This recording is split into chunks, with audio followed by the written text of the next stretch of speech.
Great to be with you, Dick.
Almost there.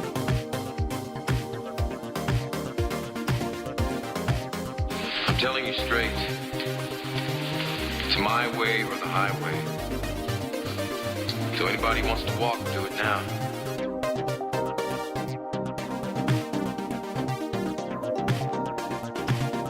We've got entirely too many troublemakers here.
All right, that's it. Hi, everybody. Mic's on. Everything's good. Welcome to the show. It's Hal Sparks Megaworldwide. Like, subscribe, support the show in any way that you can. And if you like, with the 666 super chat, that's one of the greatest ways to do it. Help us buy 666 Fifth Avenue from whatever demon owns it right now and turn it into a temple of goodness. And I know what you're thinking, Hal, there's no way on Super Chats alone you could afford 666 Fifth Avenue. I agree. But then Jared Kushner couldn't afford it when he bought it, so dreams can come true. Oh, oh, oh. All right. Hi, look at that. Subscriptions also help. They help immensely. Subscribing is good. You're like, Hal, I can't kick in. It makes me nervous. Money and the internet, it just gives me the heebie-jeebies just thinking about it. That's cool. Just subscribe then. But they have my deets. No, they don't. Make up a fake account. Subscribe to me 25 times. All right. Yes, the Temple of Sparks is happening. I'm trying to find a clip that I played earlier this morning. Let's see. Let's see if it's in here. Yeah, this is it. Hold on.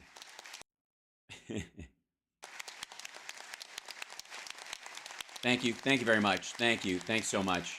Thank you. The kidney has a very special place in the heart. This is because some people were wondering where that the kidney joke came from, and it's been around for a while.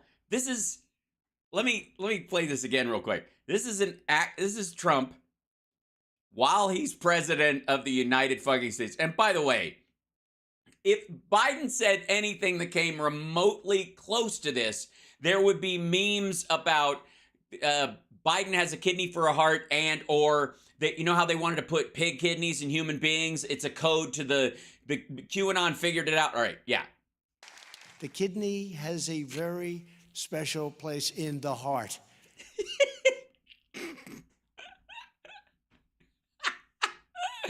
Thank you, CSL. Just because some people, I just don't want you guys to think that we take, things like the kidney for granted.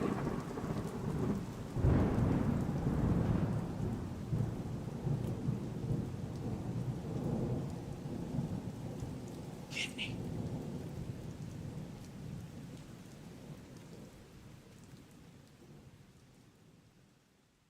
So I don't want you to think that it came out of nowhere. Because some people, like, if you're new to the show, some of our classics might be a surprise to you. I mean, I hate to say it, but there's actually some drive-by maggots that have come here and don't know what the Motang clan is. Michigan gave us Motang, gave us Motown, gave us the Mustang. Yeah, so Motang clan in the hizzy. And now you know where that came from. You know where the root of it is. And then I don't even know that I have in this setup if I have our 5 eggs thing, but it's in there. I think it's because one of my things got erased. What? It's true. It is totally true. That's what there's Motang. So now you know, and knowing is 1/16 of the battle, I think, now because of inflation. There's Q-Snatch. There's Tucker Carlson's affinity for wood. I like wood. I know. That's true. And that Trump is surrounded by dicks. Great to be with you, Dick. And he's not the only one. Where's Dick? Hi, Dick. Do we like Dick? Yes. What? Anyways, so you guys, it's good. That was Silk said the 5 eggs that we use. So just to clarify who was in charge of that, and I think it's important to give credit where credit is due. Now, where was I? Oh yes. Oh my God, so much stuff to cover today. No, and I'm very excited. I don't know about you, but I'm super excited about this Saturday because apparently Victor Shokin You'll remember this guy who sucked so bad that him sticking around might have cost his country $1 million in loan guarantees. He's got an interview with Brian Kilmeade where, I mean, I don't know if I'm going to even have a show next week. They're probably going to, I mean, Biden probably won't be president anymore. They're going to instantly reinstall Trump, and I'll be obviously thrown in the gulag. After this guy, if he's allowed to say in public what he says in public, well, let's just hear it from him. This is Brian Kilmeade. This is a little clip from it. It doesn't air till this weekend, but this is one of the sweet spots of it, I have no doubt. And I know what you're thinking, but Brian Kilmeade, if Shokin had something really worth saying, clearly they would give it to a more able interviewer. And somebody who could really get to the ask the deep questions. They would hand it off to somebody like Kilmeade and kind of bury it on a Saturday if it was going to be in the Saturday afternoon. Not even the Friday night news. Saturday afternoon when fucking nobody watches the news. If you don't believe me, one of these days I'll show you what it's like when I try to do a raid after my radio show on a Saturday. Check that shit out. It's fucking crickets, because I click on a little link to raid, and then it shows me who that I follow or that I've raided before is on at the time and live. Nobody. Fucking nobody. Just nobody. So meanwhile, yeah, here's Kilmeade says the narrative is wrong.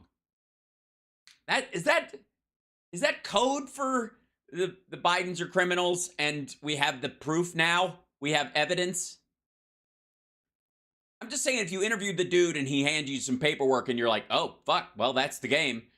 Is the phrase they're going to use to describe what you said, the narrative is wrong?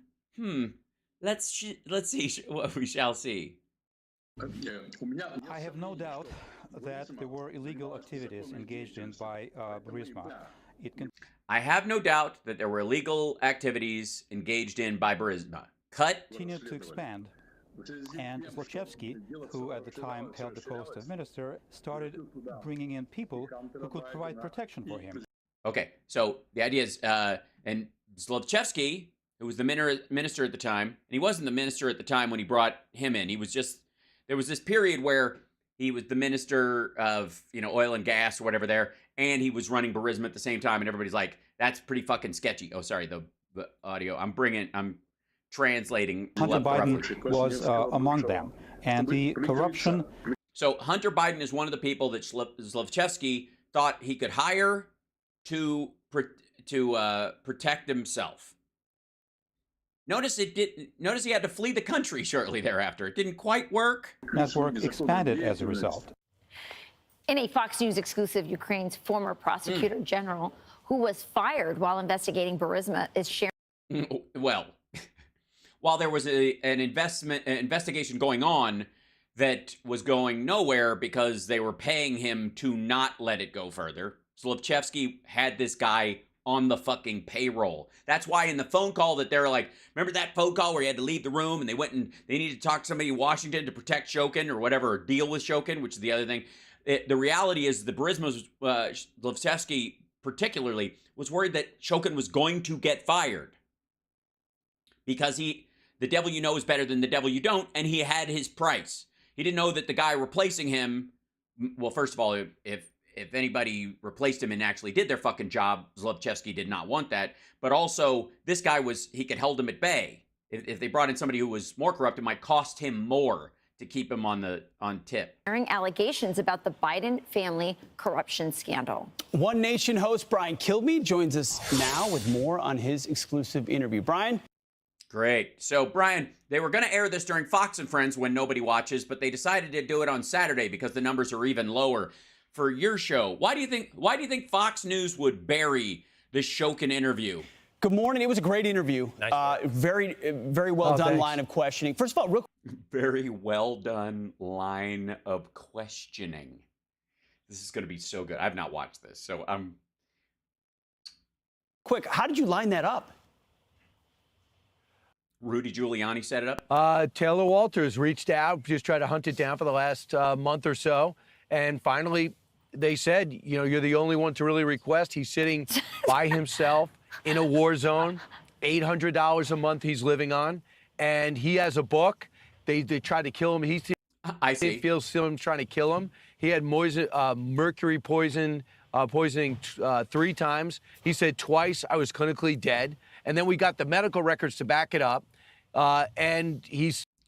Right, because ask Prigozhin. Once you outlive your usefulness with Russia, they kill you. Unless you go back to doing what you're supposed to do, which is attack who they have set you up about attacking. He would like to get his story out. He says, nobody wanted my He's got a book. side of the story.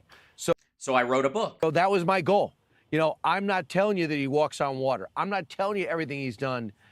Of course not. You can't tell us everything he's done, because if you do, we'll all go, why the fuck are we listening to this asshole? Is above board. I don't know.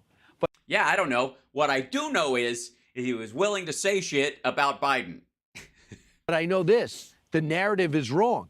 Poroshenko asked him to come out of retirement to straighten things out after the puppet government of Russia was overthrown in a legitimate election. He said, well, for the West to endorse us, for the EU to accept us, we have to get rid of corruption. Enter guys like Shokin.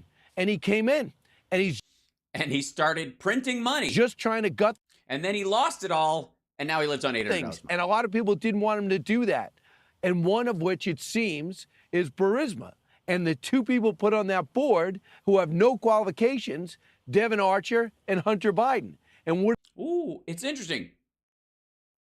I mean, this is why Kilmeade is our sort of favorite kind of dumb at Fox News. That Devin Archer made more money from the Barisma deal than Hunter did. But for some reason, the House and, like, if you work for Barisma and you're involved in that shit, clearly you're on the take for Ukrainian oligarchs or Russians or some shit or some shady stuff. So the guy making less in the deal, by the way, that Devin largely set up. So Devin makes more money in this situation than Hunter is, but it makes him more trustworthy than Hunter. Devin Archer, sun shines out of his ass, Hunter Biden bad. Even though both of them were doing the same fucking job. are they doing? Some sort of protection. Devin Archer even said in these meetings, in these board meetings, we knew that Shokin was a problem, but they didn't tell us that they fired him because of us or because of any corruption. They just said, well, Shokin's gone, that problem's done. And when you watch the Archer interview, when you read the Archer testimony and transcripts, you realize there's a story here. Yes, and if you read those things and you listen to his under oath testimony, the story is Biden was in business with his kid. His kid was put there because he can't run off with this fucking money. Nobody knows who the fuck Devin Archer is, ultimately. If Devin Archer was an American businessman who you and I'd never heard of, and he just worked on Barisma for a little while, got a bunch of investor money from around the world, and while he was working at Barisma, suddenly just fucked off to Russia and sat on $120 million and just kept it, gave 60 to Putin, and then got a nice house and lived in some sort of weird cushy existence. You and I'd never know about it. But Hunter Biden can't. That's what he was there for. At the very least, can we stop hearing just Joe Biden's version? Hey, Brian. Yes. Why are we just hearing Joe Biden's version, which has been repeatedly under oath or and again, literally under his oath as vice president and president. But on top of that, as a member of the U.S. government versus this guy Shokin, who was broomed because he wouldn't move forward with these kind of investigations because he was on the tape. The Joe Biden's version, the left's version, is that the left's version. Mm-hmm. Shokin was fired, and they were advocating for his firing because he wasn't doing his job, not because he was doing his job so vigorously. They say he wasn't, in fact, investigating Barisma. Yeah, he had an open investigation. This is where they start this shit. And that's how the scam works. So you're I don't know, you're a police chief in a particular district in the Bronx in 1970s, and there's a back and forth between the mob and the police force as far as payoffs and stuff. Some cops get paid off. There's a bad unit. Some mob guys pay protection to the cops. And one of the things the sort of chief does is open an investigation into John Gotti or somebody from the Gambino family. Open the investigation. And then he takes that folder with the investigation in it, puts it on his shelf, and basically puts a dead man switch on it. In case of emergency, break glass. If they cross this line or if they fuck with us, that comes down off the shelf. And that's how it works. It works that way all over the fucking world. And Ukraine was rife with it because the Russians were trying to undermine their entire system of government. So, Will, okay, you and I aren't there. So what do we know? We have to judge other people's opinions about what he was doing. Victoria Nuland, who made herself a little bit more famous during the impeachment. To Shokin, summer of 2015, we have been impressed with the ambitious reform and the anti-corruption agenda of your government. The challenge you face are difficult and not insurmountable. The CIA official, Eric Ciaramella. Yeah, she wrote him a letter going, we're glad that you got a lot of work to do, don't you? And we're glad your government is doing it. Are you doing that thing? And by the way, this is like right when he's in fucking office. Which is an Italian, I should be pronouncing that better, says this. We are super impressed with the Shokin group. He had 2-hour conversation with the challenges they face. And that's when a word came up about he was in there they asked him, why was Shokin fired? And he answered this when asked who was fired. Yikes, I don't remember his firing coming up in the meeting that we had on Tuesday. So they wanted him to confirm what Joe Biden was saying, that he had to be fired. Now, think about this. Wait a minute. Who was this person? Yikes. I don't Shokin. That's when a word came up. He had 2-hour conversation. Says this. Eric Ciaramella, which is an Italian, I should be pronouncing that better, says this. We are super impressed with the Shokin group. He had 2-hour conversation with the challenges they face. And that's when a word came up about he was in there they asked him, why was Shokin? Hold on. Eric Ciaramella and not insurmountable. The CIA official, Eric Ciaramella. I see. So a CIA official, Eric Ciaramella, at the time, notice he puts a date on the other thing, but doesn't put a date on this. It might just because he's stupid. Which is an Italian, I should be pronouncing that better, says this. We are super impressed with the Shokin group. He had 2-hour conversation with the challenges they face. And that's when a word came up about he was in there they asked him, why was Shokin fired? And he answered this when asked who was fired. Yikes, I don't remember his firing coming up in the meeting that we had on Tuesday. So they wanted him to confirm what Joe Biden was saying, that he had to be fired. Now, think about this. I was watching this. Wait, here's what I need to know. Those two statements, same guy, those two statements, were they said at the same time? I'm going to guess no. I'm going to guess the first one is from one conversation. The second one's from another conversation. If they happened at the exact same time, then I don't know. Is he one of the yellow cake crowd? Again, last night, when you look at the extended comments to foreign relations that Vice President Joe Biden or former Vice President Joe Biden was giving. President Joe Biden, who was vice president at the time. That's how you properly say it. You know what he said? When Poroshenko was told, fire the prosecutor, you don't get your $1 billion. He says, you're not the president. Now, stop right there. You're not the president because perhaps Poroshenko says, I didn't know this was your policy. I mean, it makes one think. Right.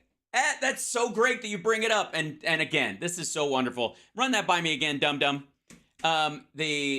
What's our favorite 2 words from I guess the secret video of Biden on stage at the CFR talking about the exchange? Call him. Perhaps Poroshenko says, I didn't know this was your policy. I mean, it makes one think again. It makes one think again. Maybe I should watch that fucking video where Biden says, call him. Poroshenko didn't know what the policy was because Poroshenko was ignoring the policy. He didn't know we cared that much about it, or we were paying that much attention. Say, wait a second, was this guy wildcatting on his own? No, he wasn't. That's why he said, call him. The vice president? Yeah. So, I mean. Okay, hold on. Fucking hell. Well, just in case anybody's late to the game on this one, and I don't think anybody is. Let's do this. Biden, CFR, Shokin, firing clip. Okay, this should be it. Let's go to videos. Here we go.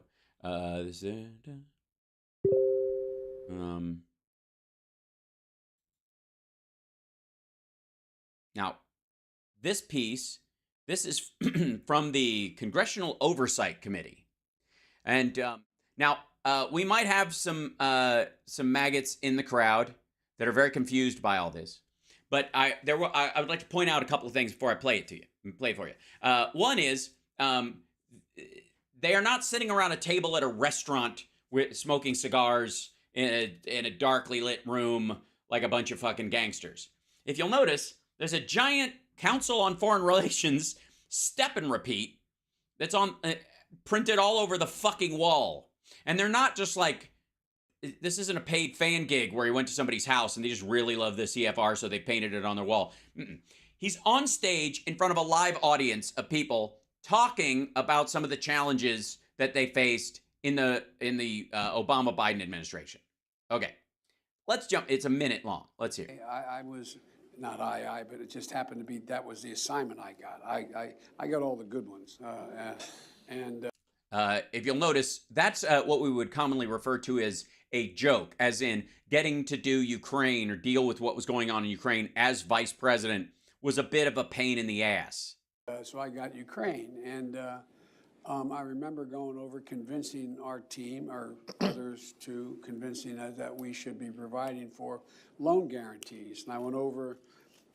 Okay, let's start there.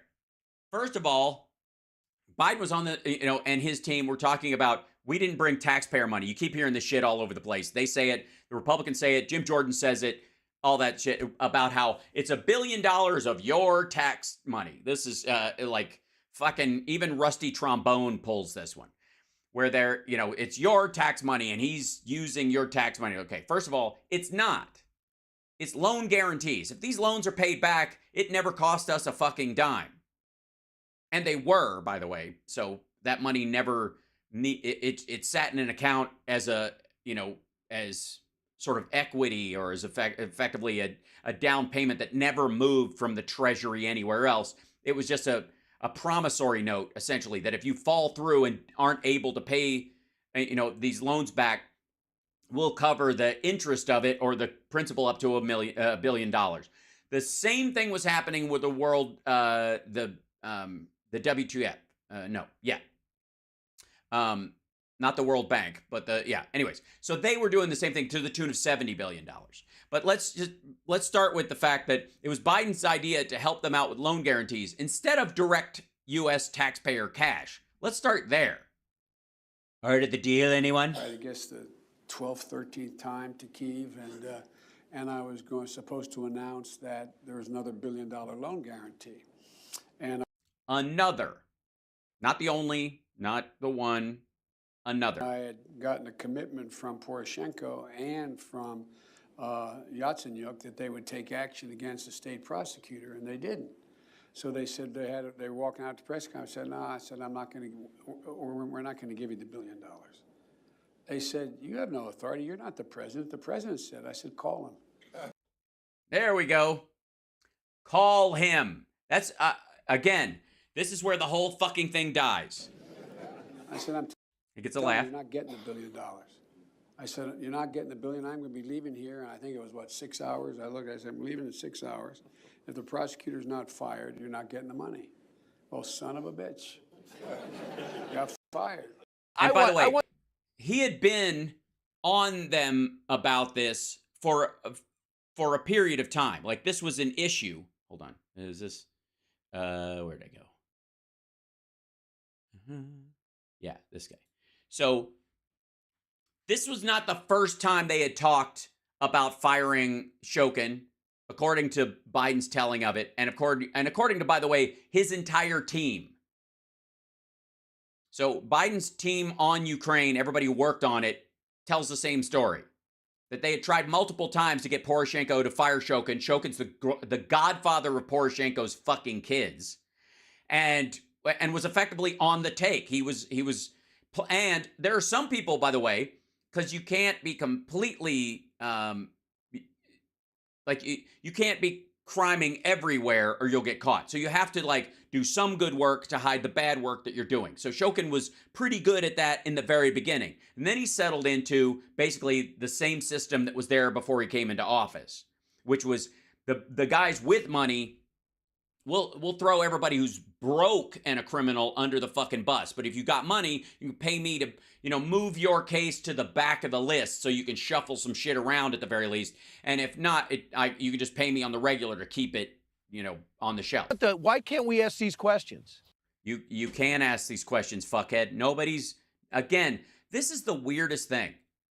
Ask all the fucking questions you want. But when the guy's answer is, I feel there must have been some bribing going on. Your next question is, do you have any proof of bribes? And they go, no. That's the next question. And when they say no, stop asking the fucking question. At least of that person, if you still believe bribes are happening, this well is dry, you dumb son of a bitch. No, listen, it's just so shocking that. Oh, it's so shocking. You're the first person to ask to interview this guy.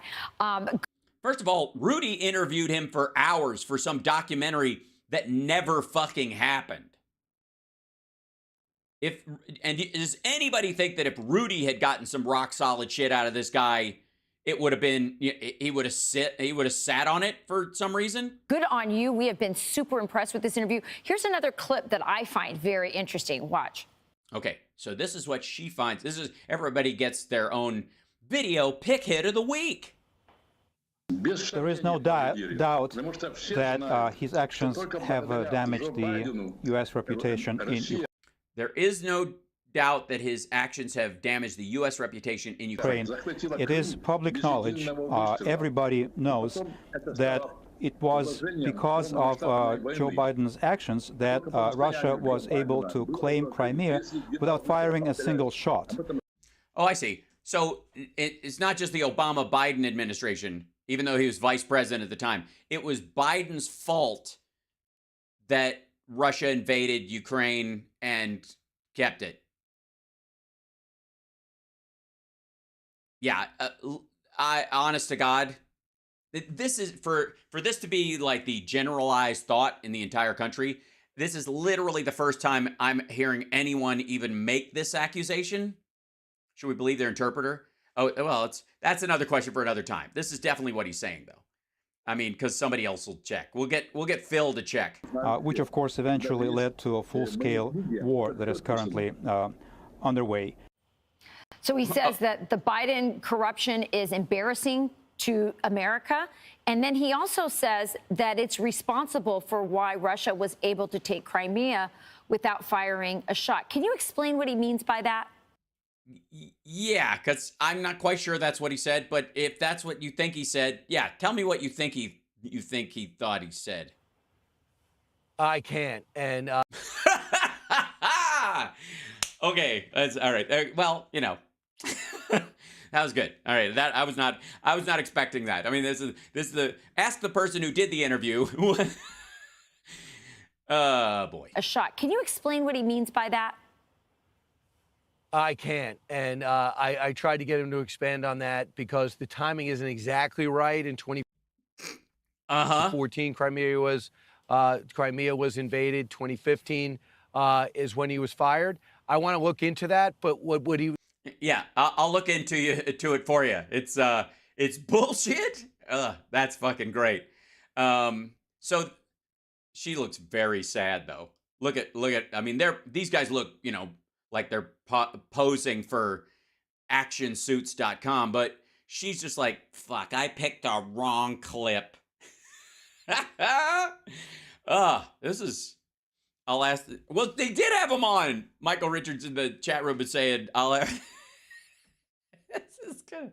I'll ask the liar when I have him on. He had him on already. This is a pre-taped interview. They've seen the whole thing. They're going to air it on Saturday. That's that's amazing. I'm impressed. That's a new one to me. I can't. Can we? You guys mind? I need to hear that again. Timing isn't exactly. Hold on. Without firing a shot. Can you explain what he means by that?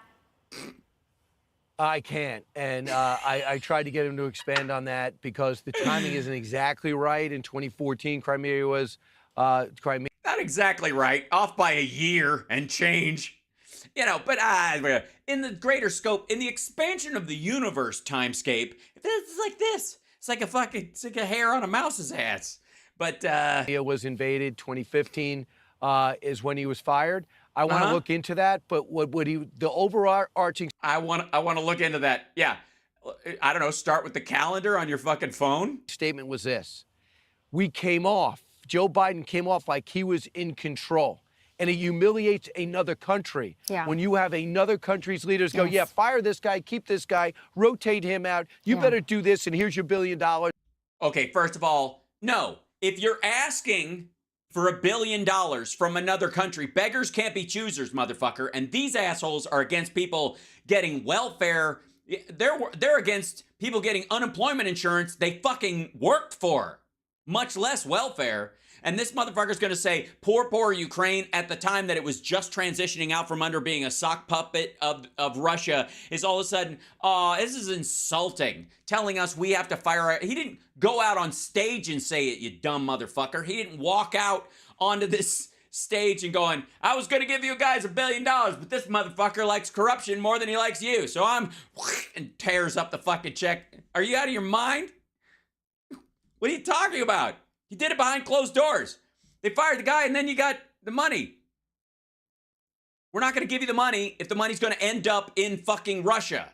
It's why we didn't give offensive weapons to Ukraine until the end of Poroshenko into Zelensky, because we didn't trust him. If you give offensive weapons to Yanukovych, he was working for the Russians. He'd used them on the Ukrainians. Ukraine obviously has a lot of pride in being Ukrainian. They don't want to be Russian, Soviet. They don't have nothing to do with the Soviet era. They want to be Western. And to have him come in there and say that.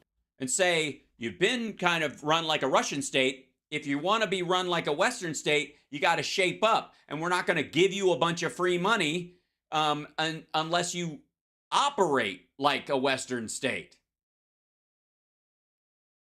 You don't get to have all the corruption of Russia and all of our money. What the fuck? The fact that both of these, Jesus Christ. The fact that Kilmeade doesn't even realize like that he is contradicting 30 years of Fox programming right now. They're deeply held beliefs. Just throw them out the fucking window. I want this guy fired, you don't get your $1 billion. That becomes worldwide news, and this prideful country goes, are we really calling our own shots? And that's why he said it did huge damage to the relationship between the countries. Are you out of your fucking mind? They love us. Fox and everybody around them has taken nothing but shit shots at Ukraine throughout, even like so much so that the one sane point in the entire programming is Sean Hannity defending Ukraine because he hates Vladimir Putin because he's not completely fucking deluded. What? Oi. Hit the like and subscribe and all that kind of stuff. And why am I not on YouTube or anything? What's happening? I don't see any of the other channels in my chat. Why would that be? Are we okay in the thing? I just want to check.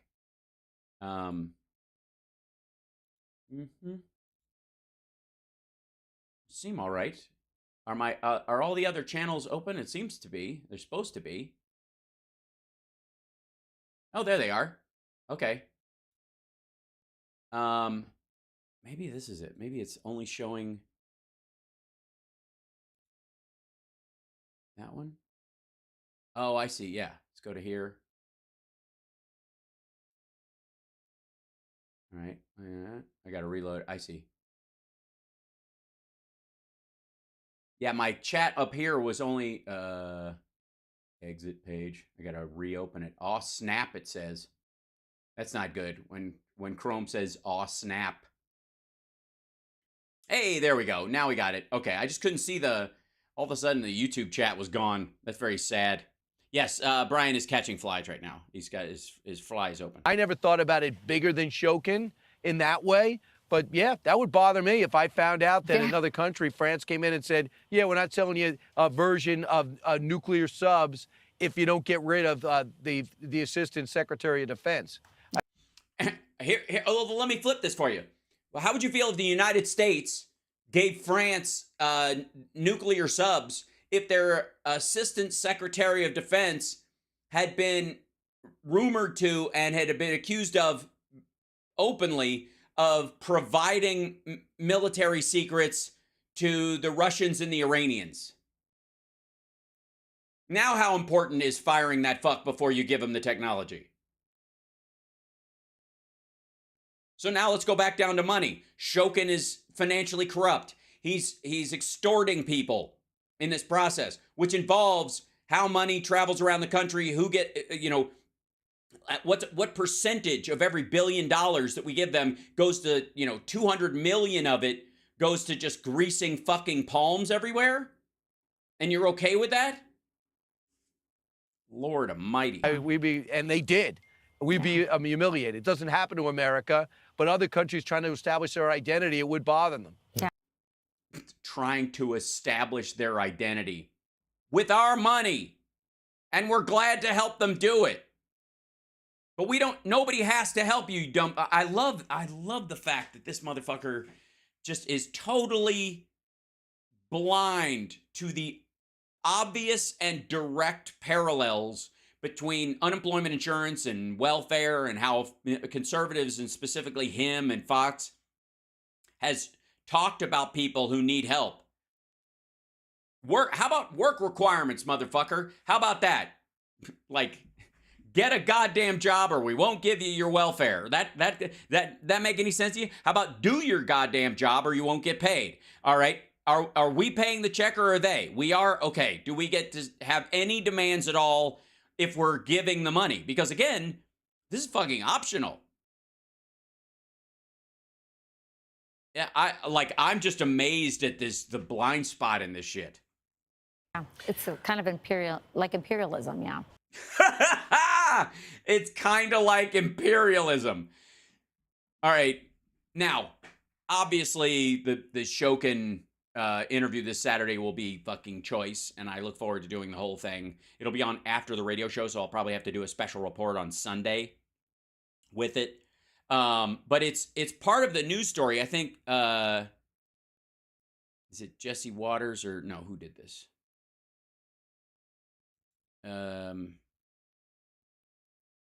Yeah, okay, so this is Jesse Waters. I think this is 5 co-hosts react to former prosecutor general of Ukraine, Viktor Shokin, alleging President Biden took bribes as vice president. Okay, so this is it. Okay,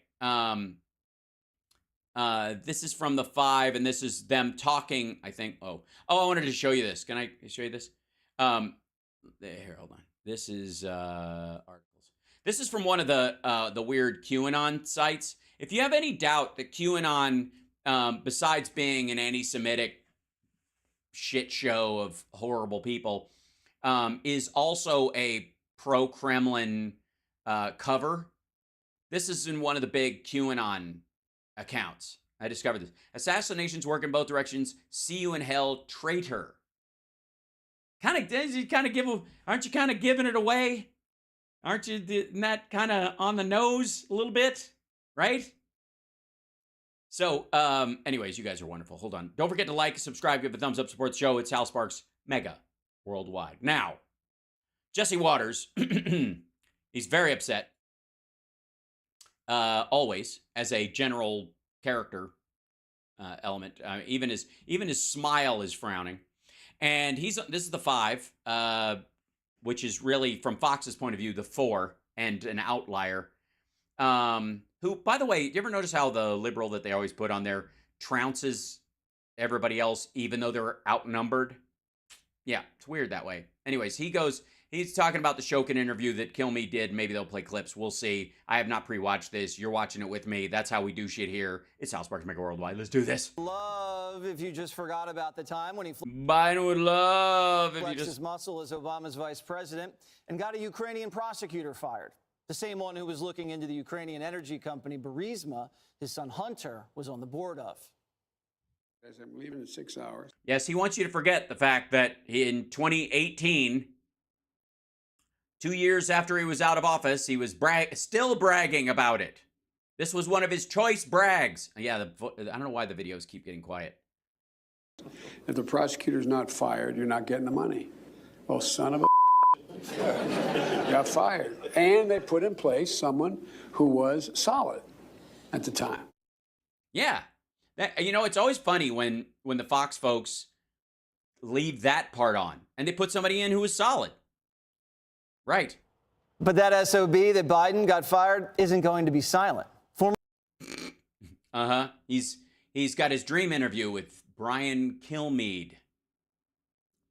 Yeah. It's like he's if Barbara Walters was Carl in Sling Blade. For Ukrainian prosecutor Viktor Shokin spilling the beans to Brian Kilmeade in an exclusive interview. Shokin believes Joe Biden and his... He what? Sorry, what's that word again? Now, this is the guy who was there, right?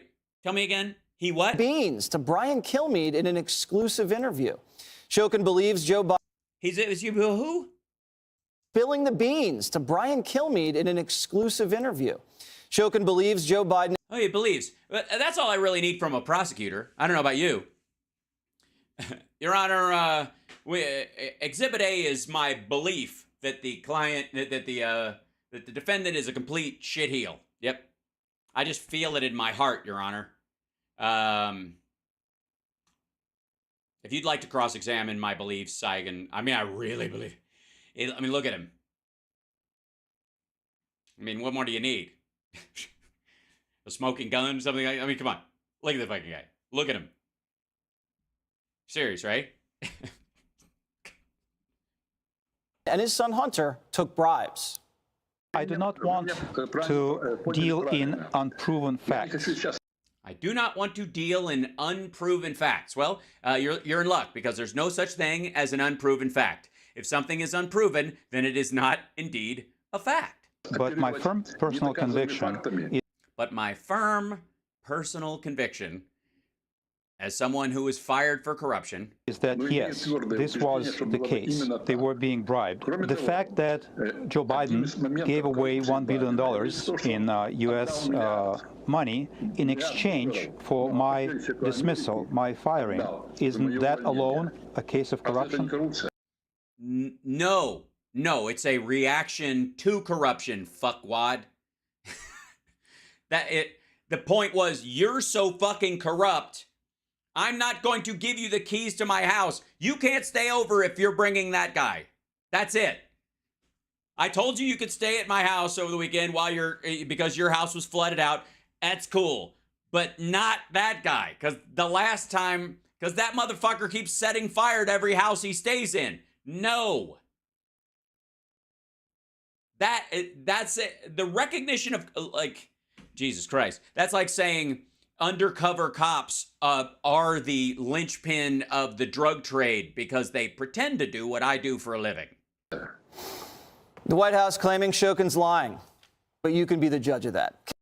I am the judge of it. And by the way, I don't care whether he's lying or not. I don't give a fuck. I don't think he's lying.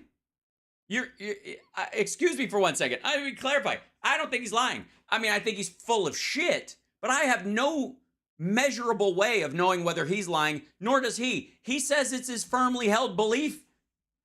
And he was the fucking prosecutor. If it was his firmly held belief and he was fired by it and he still, after all these fucking years, doesn't have a printout from one of his buddies at the precinct, what? All right. Kilmeade's must-see interview is airing tomorrow night at 8 o'clock Eastern on One Oh, they used an older picture of him. That's gentlemanly. Nation. And is the liberal media starting to see the light on Biden family corruption? The Atlantic putting out this article, which admits that it now seems quite likely that Hunter Biden broke some laws. Violated one or more U.S. laws. Okay, well, I guess, kids, we've got to jump in. I'm excited. Okay, let's see here. Is that the not illegal but wrong? Okay. Clearly wrong. Oh, and by the way, this is my last free article. But here, I'll bring this over here. I'm going to stretch this guy out so I can show this to you, and we'll just drag it down here. Okay. Hold on one second. Not illegal, but clearly wrong. It's interesting. They took the clearly out. Because I guess clearly softens it a little to it. They just want wrong, right? Yeah. The biggest problem with Hunter Biden's access peddling business may have been that his father, the president, thought it was fine, says Sarah Chase. Decision to convert the federal government. Let's see. Joe Biden insisted my son's done nothing wrong, but is that true? It now seems quite likely that Hunter Biden has violated one or more U.S. laws. But that's not all the wrong he's done. There's a difference between what is technically illegal and what is wrong. I agree. But some context may help explain the chasm that has opened up between the two. The gulf between most and more ordinary Americans and corruption. Okay, since 97, May of this year, series of Supreme Court cases, the court has whittled down what was once our right to the honest services of our public services to rule outlawing only the trade of official acts. Okay, I see. So they've lowered the standard for what bribery, or raised the standard for what qualifies as bribery. Almost as stunning as the fact, well, you have Reagan to thank for that in a lot of ways. Ruth Bader Ginsburg wrote in 2010 opinion in the case of Enron Jeffrey Skilling that limited the honest services law, which also applied to business executives as well as government to bribery and kickback schemes only.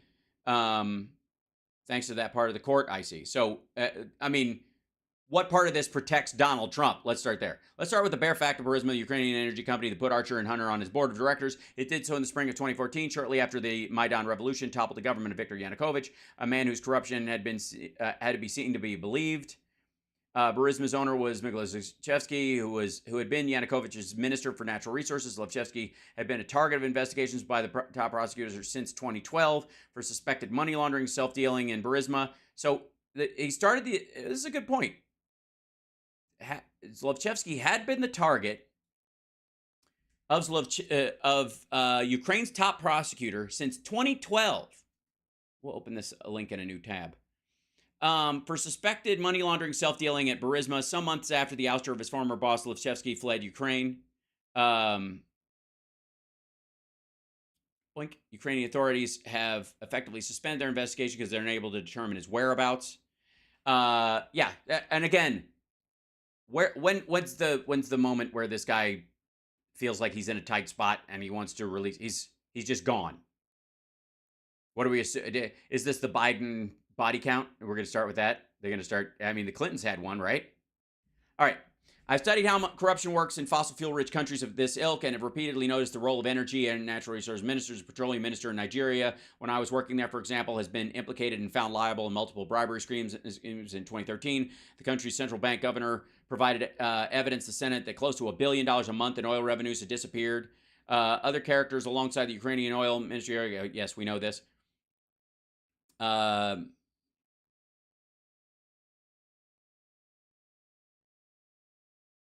This person is playing ducks and drakes with the whole Elena Baturina, who gave money, by the way, to Devin Archer, not her. She was married to a former mayor of Moscow named Yuri Lushkov, whom the U.S. ambassador to Russia described in 2010 as sitting on top of a pyramid of corruption and criminal behavior.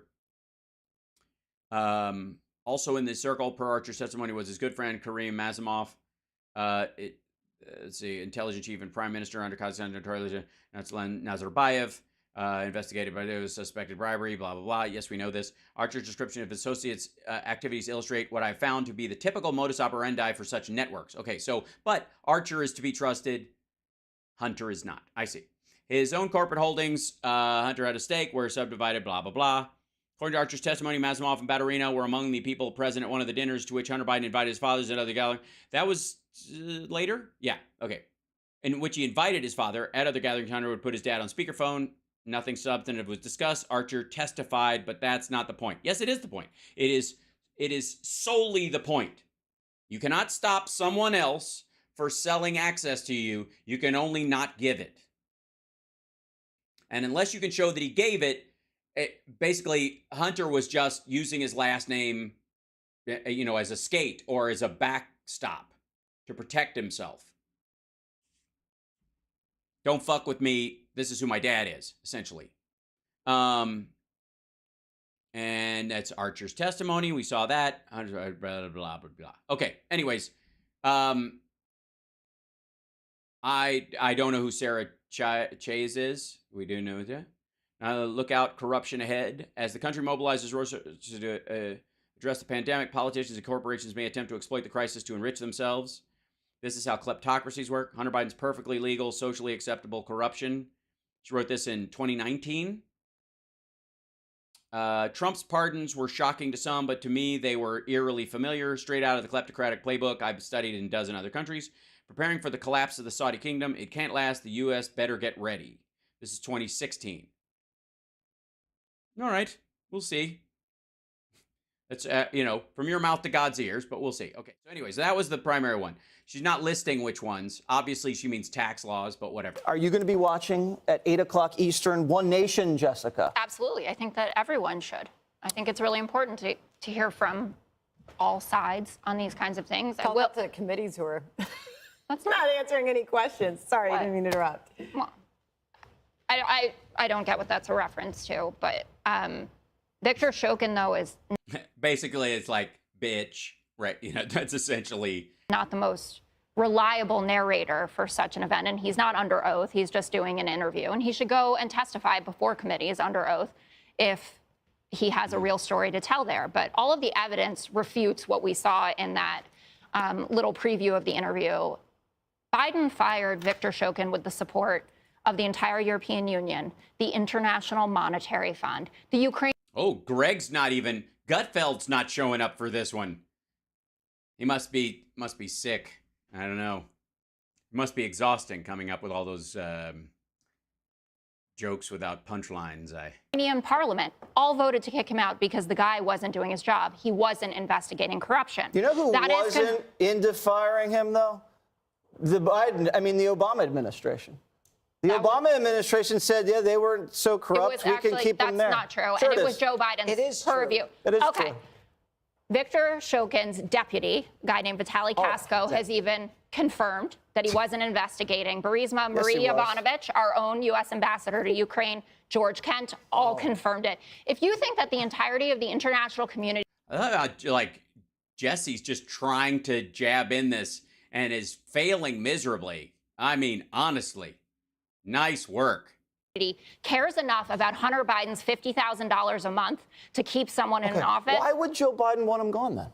Because he wasn't doing his job. Because why doesn't Joe Biden care about other prosecutors? Why does he care about this one guy on his son's company? Why would he want him gone, Jessica? He would want him gone because he was hired to investigate corruption and he was not doing so. So he wanted Barisma investigated. He did, actually, and that's, I think you forget, what a great segue. So when Devin Archer testified before the Oversight Committee, that's exactly what he said. He was being asked about this, Victor Shokin's role. He told them that he was, quote, good for Barisma. And then he agreed with the statement that Shokin didn't pursue corruption investigations against Barisma's owner. You should watch it. It's the exchange with Dan. That's not true. Yes, it is true. Read the transcript. It's literally a quote from his testimony. That's not true. That isn't.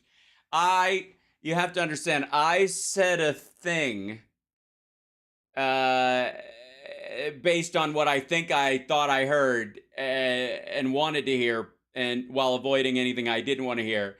And Dan Goldman was the one that was asking questions. Victoria Nuland, who was the State Department's top point person on Ukraine, I know she is, said that Shokin was doing a good job fighting crime. No, she didn't. We watched that chunk of interview, Judge. Now, understand, and I get it.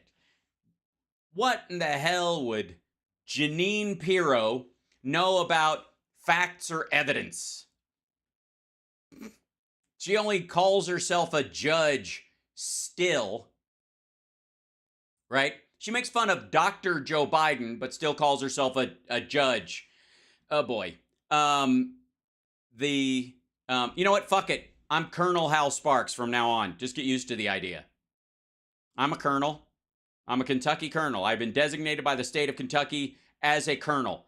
End of fucking story. Real title. Hold on.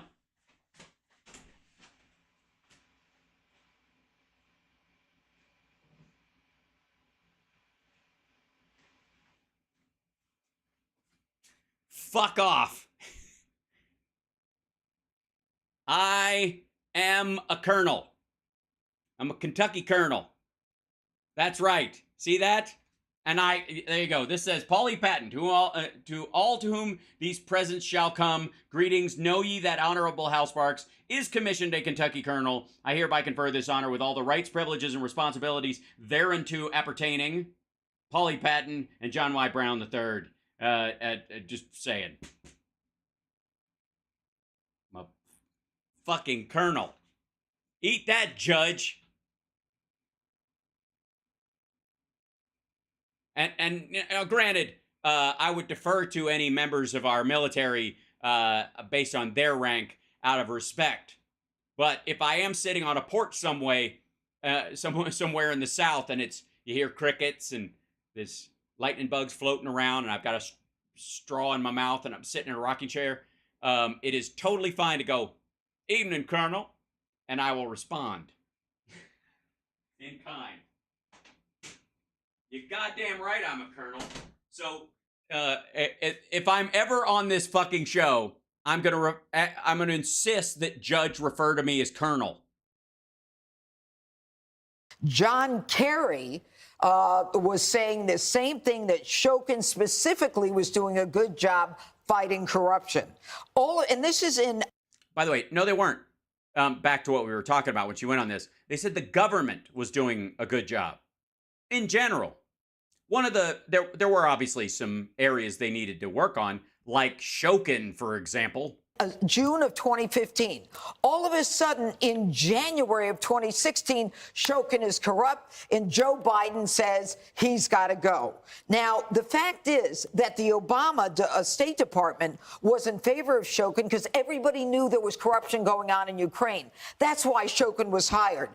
Poroshenko put him in there to make sure that Boris Shenko is not a person. Poroshenko is the last name of the guy who was the president at the time. He prosecuted corruption. And when he got too close to Barisma that they wanted to bring to the United States to do business, that's when they said, Joe. Wait, if Barisma comes to the United States, the SEC would oversee all of the aspects of it. It would have more fucking scrutiny, you dim bulb.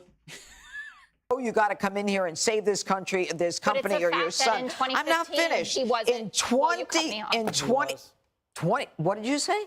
You said I wasn't finished, and I said, well, you cut me off, and now go ahead and finish, and then I'll reply.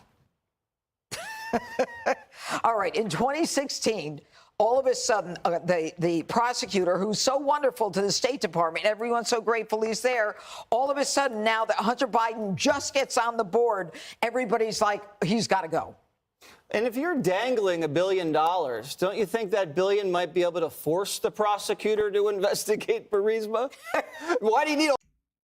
No, because that's not the first fucking time, dumb. We've given them multiple loan guarantees.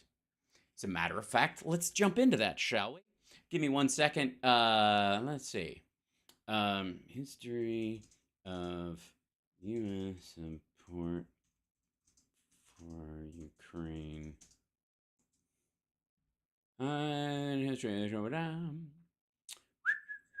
U.S. assistance. U.S. government assistance to Ukraine. We support development of Trump cross-border, but a bilateral relationship. Fact sheet here.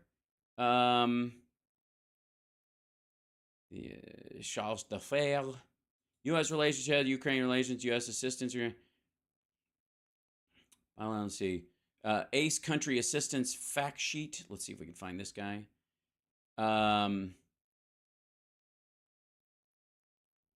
It says USAID assistance to Ukraine by account. Health assistance. There we go. Independent media. Let's see. Civil society, law enforcement, anti-corruption. Anti-corruption, a cross-cutting topic, is addressed through a democracy and governance. Over the last year, the U.S. Agency for International Development, USAID, helped Ukraine's government further improve ProZorro, its mandatory electronic public procurement system, which saved the government an estimated $1.5 billion in 2020 alone and helped the Ukraine. Okay, so let me look up that thing real quick, if I may. ProZorro. Zorro.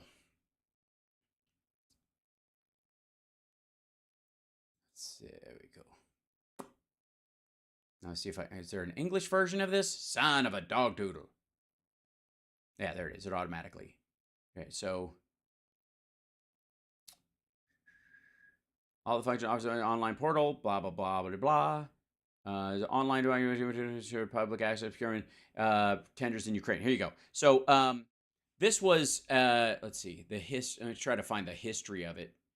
ProZorro is a fully online public procurement platform and collaboration environment that ensures open access to public procurement tenders, meaning money given, in Ukraine, fully implemented in 2016 as a hybrid, both centralized public and decentralized private marketplaces system that has been in place, been globally organized as one of the most innovative public procurement systems delivering government services in a stakeholder-focused, transparent, effective, fair, and low-cost way. Public purchasing accounts for the sizable part of Ukraine's GDP annually, about about 600 billion, approximately euro 20 billion worth of goods and services are transacted with the help of tenders. It is estimated that ProZorro may be responsible for up to 10% of the overall to public spending savings due to increased competition and better transparency. There it is. Let's see. According to the law on public purchasing of Ukraine, the web portal is the official open data source that offers free access to all public purchasing data on all tenders announced from July 31st, 2016 in Ukrainian language, with tender announcements over specific expected value published in English also. Okay, so a big portion of the U.S. aid, if I may, let me show you this right here. Big portion of U.S. aid went to creating and maintaining this system, which is that when government money is spent on government activities or foreign money that is invested in Ukraine is spent, it goes through this system. This system that was set up in 2016. 2016, the year of ProZorro. History of ProZorro. Let's go to it. Look at this. How a Dream Became a Reality. Recommended. These are other books. Oh, that's a book on here. Okay, so hold on. This is the book itself. There you go. Our philosophy, our manifesto, goals near the future.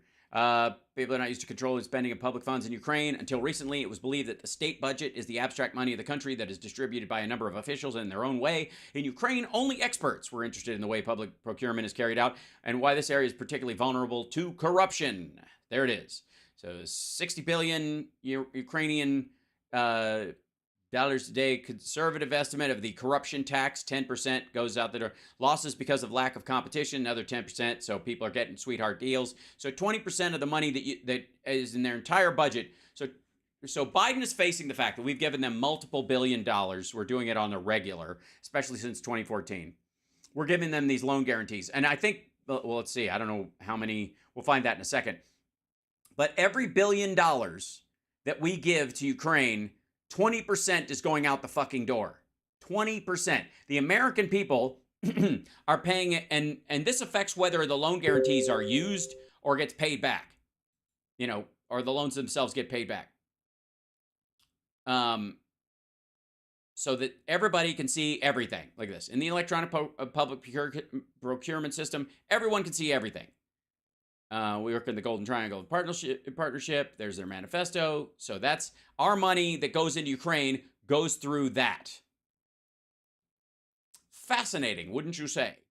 And that was put together by, in partnership with the Obama administration and went online in 2016, probably out of being negotiated and built up over, 2014, 2015. So why the fuck would you want more corruption if you were setting up a system like that where everything is in the fucking open?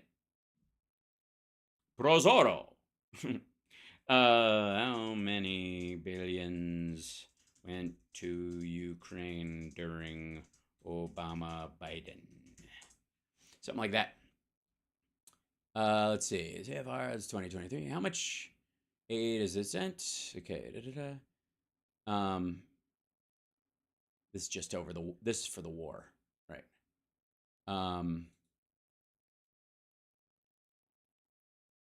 Let's see. 3 days of U.S. security assistance, Ukraine. I want something longer. I need something with the history of it. Let's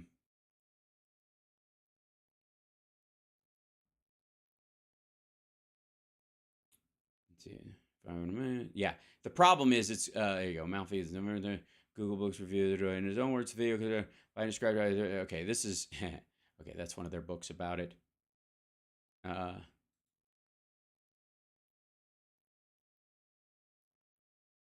And here we go.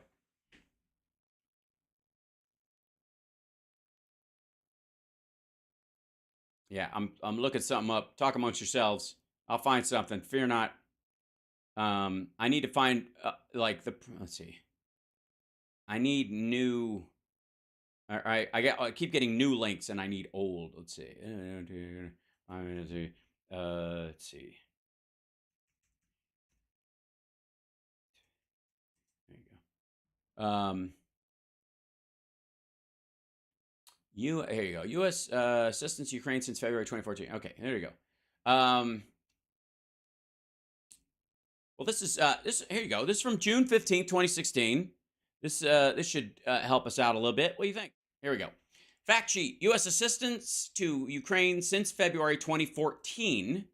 This is from the Office of the Press Secretary in the White House, June 15th, 2016. I don't remember who was president then, but I know it wasn't Trump. Okay. During his meeting with Ukrainian Prime Minister Volodymyr Groysman, Vice President Joe Biden announced today in Washington that pending congressional notification, the White House plans to commit $220 million in new assistance to Ukraine this year in support of economic, political, and energy reforms. This assistance package will continue our support for Ukraine's effort to strengthen democratic institutions, the rule of law, reinforce the foundations of sustainable economic growth, and respond to humanitarian needs. The new assistance will also support other key areas of the Prime Minister Groysman's ambitious reform agenda, including accelerating customs reform, fighting corruption. Let's see.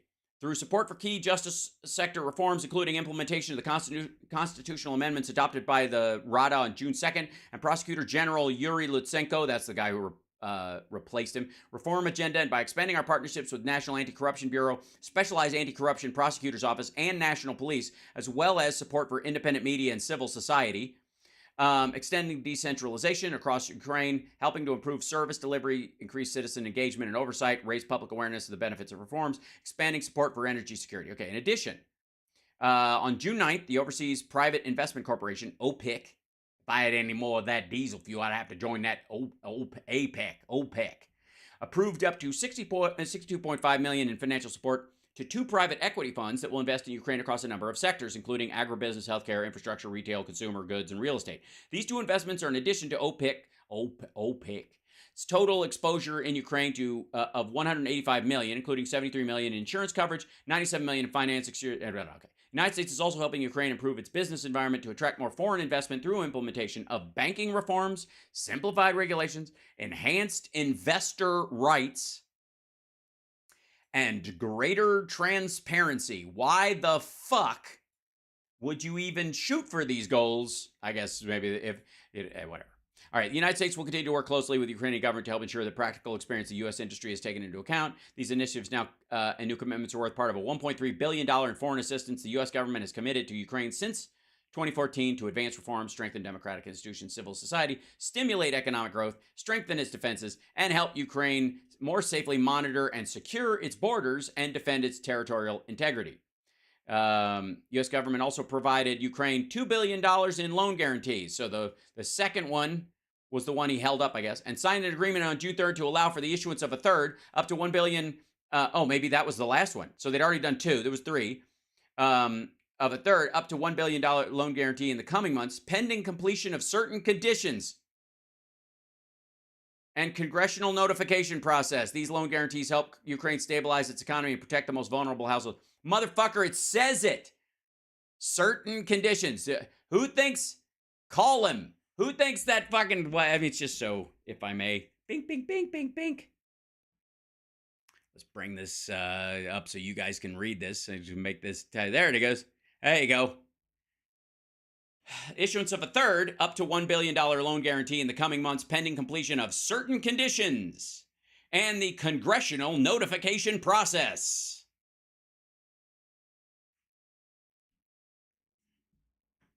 Does anybody else bother to do? Am I the only one that did the reading? To quote Iron Man? All right. A whole new prosecutor. Why couldn't you just tell him to investigate this company? And Jessica, your pushback when it comes to Shokin and Barisma in particular seems to be a firewall set up to make sure this doesn't come back to Joe Biden. Clearly, as Jesse pointed out in the introduction, there seems to be a growing realization across the media landscape that Hunter was up to ugly business, not just in Ukraine, in China, and everywhere else, that Air Force Two served, as Jesse has reported on throughout this week, as essentially a taxi service for Hunter Biden's businesses. And it takes a imaginary leap, a huge creative leap, to think that Joe Biden was at least ignorant, if not involved, in all of the ongoings with this taxi service. Sure, I'll take you to Serbia. Sure, I'll take you to Spain. Sure, I'll take you to China. Sure, I'll take you to Canada. What are you doing when you get there, son? I don't know, Dad. It's amazing. I have never said that I don't think that Hunter could be guilty of wrongdoing. What I have said consistently, and people have been pushing various members of these committees on this, and Sandra, you've done it on your own show. Where are the payments? Jason Smith, the chairman of the House Ways and Means, was on our program today. Where are the payments? And 20 Yes, where are the million payments? dollars they already found. so why wouldn't the president, if there's no wrongdoing, why not encourage Congress to turn over any information that they had? Jason Smith made the point on our show today, and I read verbatim, we have been stonewalled. He said, this is a pattern we are seeing over and over. Yeah, but that's a lie. I mean, materially, they have 23 years of Joe Biden's tax returns. Crack them the fuck open. Check if there was an audit or there needed to be one. 23 fucking years. They are stalling any revelations that they can possibly provide to the committee in regards to how the Justice Department blocked the prosecution of the president's son. When you've lost the Atlantic, to your point, the headline in the Atlantic, it now seems quite likely that Hunter Biden broke laws. They're saying, as tenderly as a father may love his struggling son, the president can do better than parrot the nothing wrong chorus. At what point are they going to say, you know what, we've got to start talking. We've got to encourage providing answers to these questions. Hunter Biden breaking laws and Joe Biden breaking laws are very different. No one cares about Hunter Biden. They don't. He's an accessory, Jessica. He's an accessory, Jessica. Okay? He's the bag man. Didn't you listen? I watched all of Rudy's shows almost all the way through. And he's an accessory. Yes. Tell us about how he's the bag man who complained about having to give money to the person he was allegedly carrying the bag for. He's taking him all over the world, and all of his entire family's getting Well, I look forward to his mugshot then. Hope that it's stern. Okay. We'll find out if that two-tier He's a very justice system handsome man. exists. He is a handsome Hey, Sean Hannity here. That's where they dived out of this fucking clip. I'd like to say, just for the record, that these people are arguing about Shokin's beliefs and the Congress saying they're stonewalling us about Biden's finances when they literally have access to all of them. Honest to God, I think at best they're insisting that the White House do something to have the president hand over his son's financial work without his son having his own due process. He's a grown man, not a member of the U.S. government. And if they want to, again, let's go after Jared and Ivanka, who worked in the White House every fucking day, not somebody who visits on fucking Easter. And the idea that he was, he traveled overseas, and while he was there, he was glad handing, and he ended up selling it, then that's cool. Make that case. But show me where the money went. Now, that's always one of the big parts of this is like people have to tell us where the money went. And you need somebody, ladies and gentlemen, you need somebody who brings the sort of gravitas. By the way, you're watching Hal Sparks Megaworldwide. It's Monday and you're a wonderful person. I just wanted to tell you that. You need someone who to break the news about this that makes you you look at them and you go, this is a serious person, this is a serious issue. And that's why Newsmax, in response to this Brian Kilmeade interview, has this fella on. Now, I don't know what's going on here. I gotta say, if I didn't know better, I would say this guy is a walking Snapchat filter. But this is a news. I don't know. This isn't. He does look like, he absolutely looks like a Muppet. I swear to God, he does look like a Muppet. He's not. He's a human being, insofar as we know. This is, who's this guy? It doesn't say his name on here. This, they're talking about the Victor Shokin, Hunter Biden recruited by Barisma to, quote, provide protection. Right. Against the corrupting influence that would put them out of business. End of sentence. You're fine. Okay, now, he's a Muppet Boris Johnson. That would be the spitting image Boris Johnson, I think, but I get where you're going. By the way, I love this dude in the Land of Confusion video. Anyway, so let's, if we may, and I think we can, let's see. We're going to dive in with another breakdown of the upcoming, because the clips have been put out in the right-wing media sphere. Kilmeade, they're only letting him use a couple of clips, but he sent the entire interview out to people. So all these people have watched the whole thing, insofar as I know. So I'm curious. Maybe they'll tell us something we haven't seen. Yes, he does look like a Fraggle. Oh, fuck. This Rumble's always ass. Play, stupid. We always knew, and I guess more so even suspected, that what other purpose did Hunter Biden have in Ukraine? Okay. What did he do? Why is he doing it? God damn, it's quiet. Hold on a second. I'll try to fix this up here. What did he have? I swear, seriously looks like a Muppet. I don't know how to unsee it now. Seriously. He had no skill set for...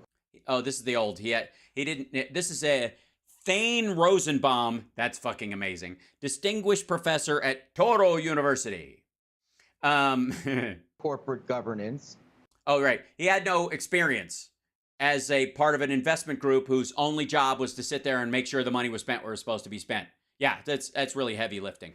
He was overseas peddling influence. The influence that he had is a connection to... He was peddling influence? That sounds naughty. His father. There's been lots of evidence related to the fact of many ways in which he clearly leveraged his last name and his ability to pick up the phone and call his father in order to get things done. And that's why you'd essentially hire him. Right, but you'd also hire him because he can't vanish with your money. That's the key one. I don't know why. I know I don't know why it's quiet. It's very strange. It does look like a Woody Allen Muppet. It's true. But people ask me how I felt, but I felt a lot of things in my life, not all of them good, but what options do I have? I've got 2 metal rods attached to my hands, making me gesture like this. I wouldn't normally do this. I'm an excitable person, Issue for the Oversight Committee, and more importantly for the U.S. Attorney's Office in Delaware, is what does the quid pro quo look like? Because it's... Sure, yeah, that would be it. What does the quid pro quo look like? What's the quid pro, Joe? What is it? Seems like there's a lot of potential here. Yeah, there's a lot of potential, especially considering this. Is that an exercise machine or something pervy? What is this? What's happening on this? Is that just a fancy lamp? Because I'm getting annoyed. We know what the this is. Right, we know what the this is, the money. We just don't know what the that is. Yeah, it's difficult. You're right. Yeah, we know what he was. We know that money went out. We just don't know what product came back in other than the services of Hunter Biden and his affiliates, who in some cases made money on these investments and in other cases did not. Quid pro quo is this is for that. So Right. we know Well, thank you, Professor. Thanks very much. that there was money being exchanged, but what you've just described is a little example of what the that looks like. Right. What the that looks like. Is it the that, fucking tool? That's the part that would, I think, materially matter. Is it just me? Or even with the, this is like Gal Luft part fucking 2, where we're back to the square one. We don't know what China or Russia or whoever the fuck, the old Ukrainian regime that doesn't exist anymore, what did they get in exchange for this money? Nobody wants to say, because in every situation, when they point to these countries, all of them are getting the business from Joe Biden, not for Joe Biden. First of all, I love the hair and the Fuck off. the glasses. I love this whole look going on with you right now, thing. Yeah, he's not trying. He's just a lunatic, lady. Randy, before we go to the wildfires, I have to ask you. You're a defense attorney as well. Does Victor Shokin make a good witness? Should we believe him? I mean, this is damaging testimony. We got the IRS whistleblowers. First of all, it's not testimony, stupid. It's an interview. We've got LLCs, the bank records. Yeah, LLCs are not evidence of a crime. We need the evidence, right? First of all, Yeah, I think so. I think that's a good point. Finally getting around to DC. Credit where credit is due. We do. We absolutely do. We need the evidence. Where is it? We need some evidence. well, what about my glasses and my hair? You look amazing. That's a given. But that's a given. Thank you. But here's the thing about Shokin Here's the thing about Shokin. Let's hear it. I'm excited. Guys, get your pens out. It's going to be good. that fascinates me. First That fascinates you. It is fascinating. He's a fascinating character. of all, he's very credible when he says, I have no proof.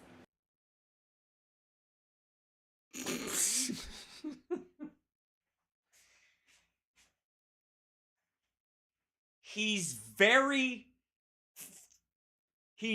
credible when he says, I have no proof. Motherfucker, what is happening? What is this? What the living good fuck? What? How is this a conversation? How are you not shutting down the cameras and just leaving the studio? What the fucking shit? Say that again. Back the fuck up, dummy. What? But that's a given. Thank you. But here's the thing about Shokin that fascinates me. Okay, I'm ready. This hurts, but I'm ready. Fucking hang on, everybody.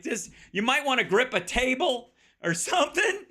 First of all, he's very credible when he says, I have no proof of what I'm saying. And? I just feel it. Get the fuck out of here. Get out of here. Get fuck off. That is the worst. This is so bad I'm surprised he wasn't on the 5 today. Just wow. Right, CSL. Yeah, I appreciate you finding this one because I'm stunned. This is art. This is so ridiculous. It's impressive. Good Lord. This is all right. The bank records. We need the evidence, right? First of all. Right. We need the evidence. Follow up that sentence with your little joke about hair and stuff because the other guy looks like a fucking Muppet. But you just look like a dentist on a Law and Order episode who's molesting his patients when they're out cold. But well, what about my glasses and my hair? You look amazing. That's a given. But that's a given. Thank you. But here's the thing about Shokin that fascinates me. First of all, he's very credible when he says, I have no proof of what I'm saying. I just feel it. And I think he's stop right about that. And I think hold on. Back the I got it one more time. Back the fuck up. Hold on. Oh, it didn't record. Why is that? Record, silly. Is it not working? Oh, that's going. Okay. I was trying to I want to get this piece because this is kind of impressive. Right? First of all, what about my glasses and my hair? You look amazing. That's a given. Okay. But Shokin, here it comes. Let's do this. I'm trying to wrap my head around this idea. Okay, Victor Shokin says something Go. That's a given. Thank you. But here's the thing about Shokin that fascinates me. First of all, he's very credible when he says, I have no proof of what I'm saying. I just feel it. And I think he's right about that. How do you know? What do you mean you think he's right about that? You think he's right about his feelings? I don't know. This is powerfully ridiculous. I think that's important because it's the appearance of impropriety. No, it isn't. No, it is not. Because you can manufacture the appearance of impropriety if that's your entire fucking job. That's what Trump was trying to do by starting up an investigation in Ukraine when there need not be one with Zelensky and withholding material support for them, military support for them to get it through because he just wanted the appearance.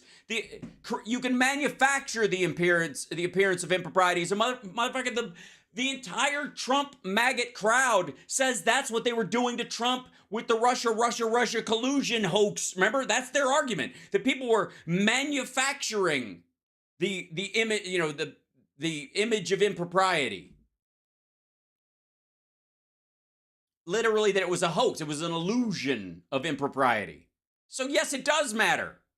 Especially in a court of fucking law. That whole comment about son of a bitch and $1 billion and he's gone, and he was gone, and his kid is getting all of this money ostensibly to do nothing. No, he was getting all that money to guarantee that the money that they were shepherding in there went where it was supposed to go. And it did. Right. But does Barisma exist right now? Is it a function? Oh, yes, it does. Is it corrupt? No. Well, shit. So I thought the idea is just, to make it, use corruption to keep it the way it was and make sure the money gets, so it's just a functioning shell for investment like it's been, since Hunter left. The rest of Shokin is really damaged goods, really is sour grapes. And the truth is, there isn't any evidence, but there is some smoke, so the fire should be investigated. Oh, my God. Based on what? Good Lord, that's embarrassing. All right. Well, they've wrapped it up. The Shokin Jive,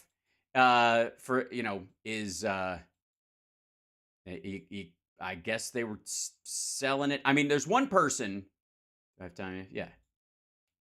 I don't know how long this one is. You know what? Screw it. I've got a little piece that we didn't get a chance to do, and I want to do. You get the point. The Shokin interview is going to be asked this weekend, and everybody is already scrambling to turn it into something. They're like Jesse Waters, who's now in charge of turd polishing for Jim Jordan, has already got his work cut out for him. Yeah.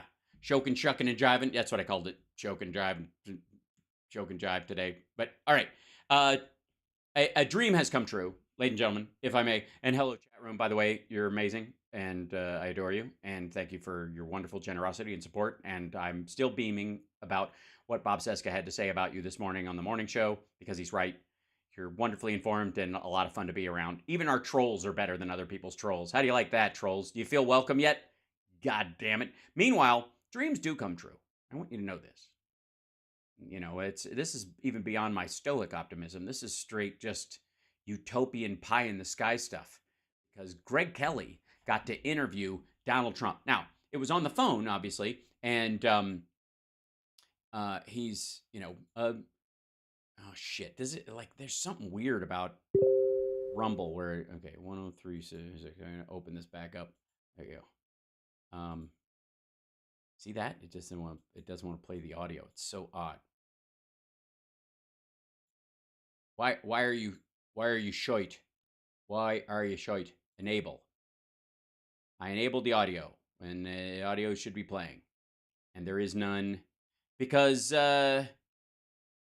dreams don't come true, because Greg Kelly doesn't deserve the attention that he was going to get. I'm sorry. Okay, play. Yep, nothing. Oh, I've got an idea. Hold on one second. Sometimes sometimes, if I may, copy. Sometimes it just simply does not like it only likes Chrome. Know what I'm saying? If you know what I mean. And we'll go to here. Oops. Quit it. Stop. It's opening a page, and I don't know why. What are you doing? Strange little paper. Don't go away. Close. Wait for the program. Okay, go away. All right, I'll close it. Heck with it. It's being weird.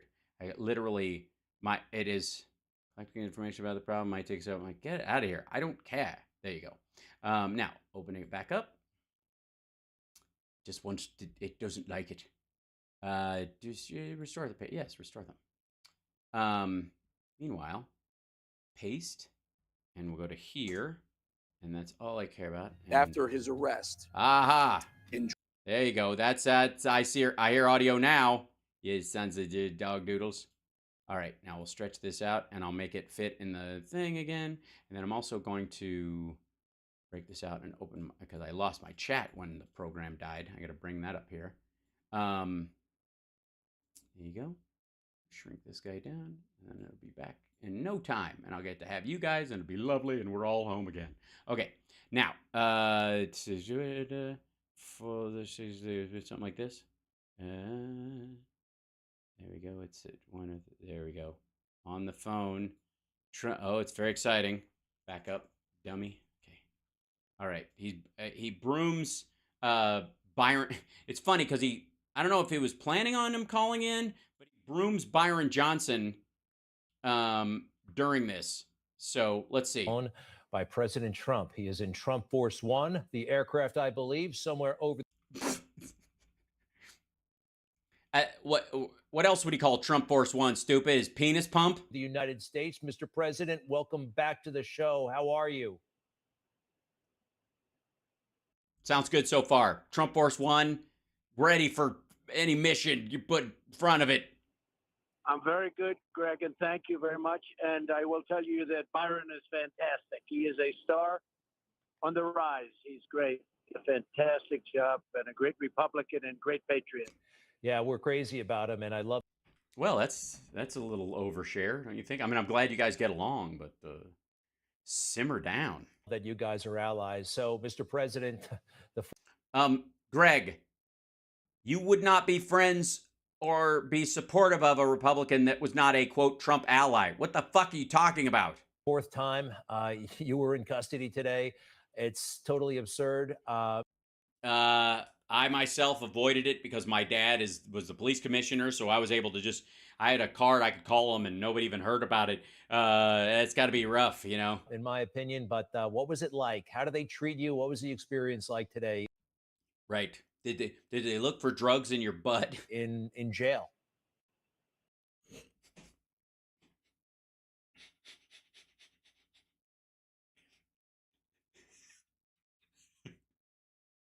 Sorry. I just love the idea. You think a year ago, Greg Kelly would be asking Trump, what was it like in jail?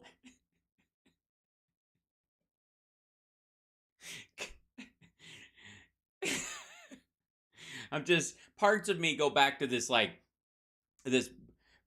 bullshit that bravado they had about Trump. He's going to be president again in 6 weeks. And now, a couple years later, what was jail like? Is it scary? Did they look in your butt for pills? Did you sneak it in? Did you have to make a shiv out of your, did you have to make a knife out of your toothbrush? Terrible experience. I can't. All 27 seconds of it? I was treated very nicely, but... Yeah, terrible experience. I was treated very nicely. It is what it is. I took a mugshot, which I never heard the words mugshot. Didn't teach me that at the Wharton School of Finance. Get the fuck out of here. First of all, don't you start Mr. supporting Rudy Giuliani's fucking stop and frisk. This asshole wants a DNA sample from every black person in the fucking country. So don't give me shit about you never heard about a mugshot before. First of all, every picture you take, it looks like you were practicing for this fucking mugshot. And I have to go through a process. It's election interference. You know that better than anybody. You cover Yeah, you know that better than anybody, Greg. You really do. it so well. You just a fantastic job. I have to tell you, for the listeners, fantastic job, Don't make him cry on his show.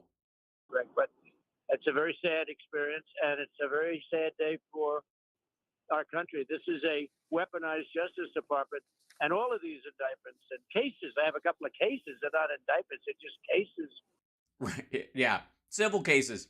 Yeah, we don't give a fuck, dummy. Those you can't blame on anybody else. That's not even the Justice Department. That's just people you bilked being sick of it. Where you have these left lawyers suing on like a woman that I never saw before, other than that she took a picture 25 years ago on a line. Fuckhead, she's got your semen on a dress, you creep. On a contributors line or something, or charity line.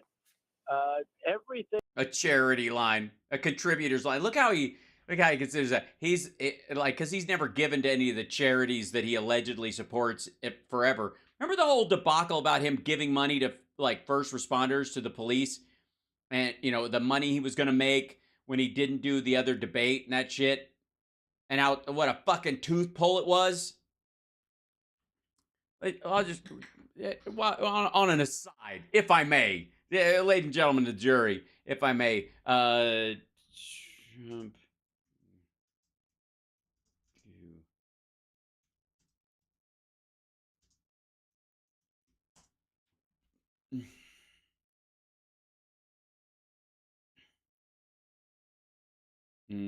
Let's see. Let's see.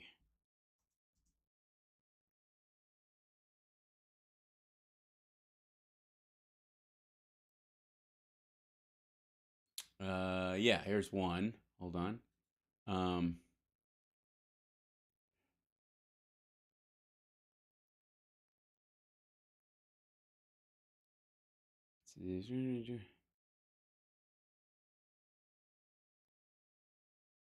It's hard to find the specific one because there's so many of them.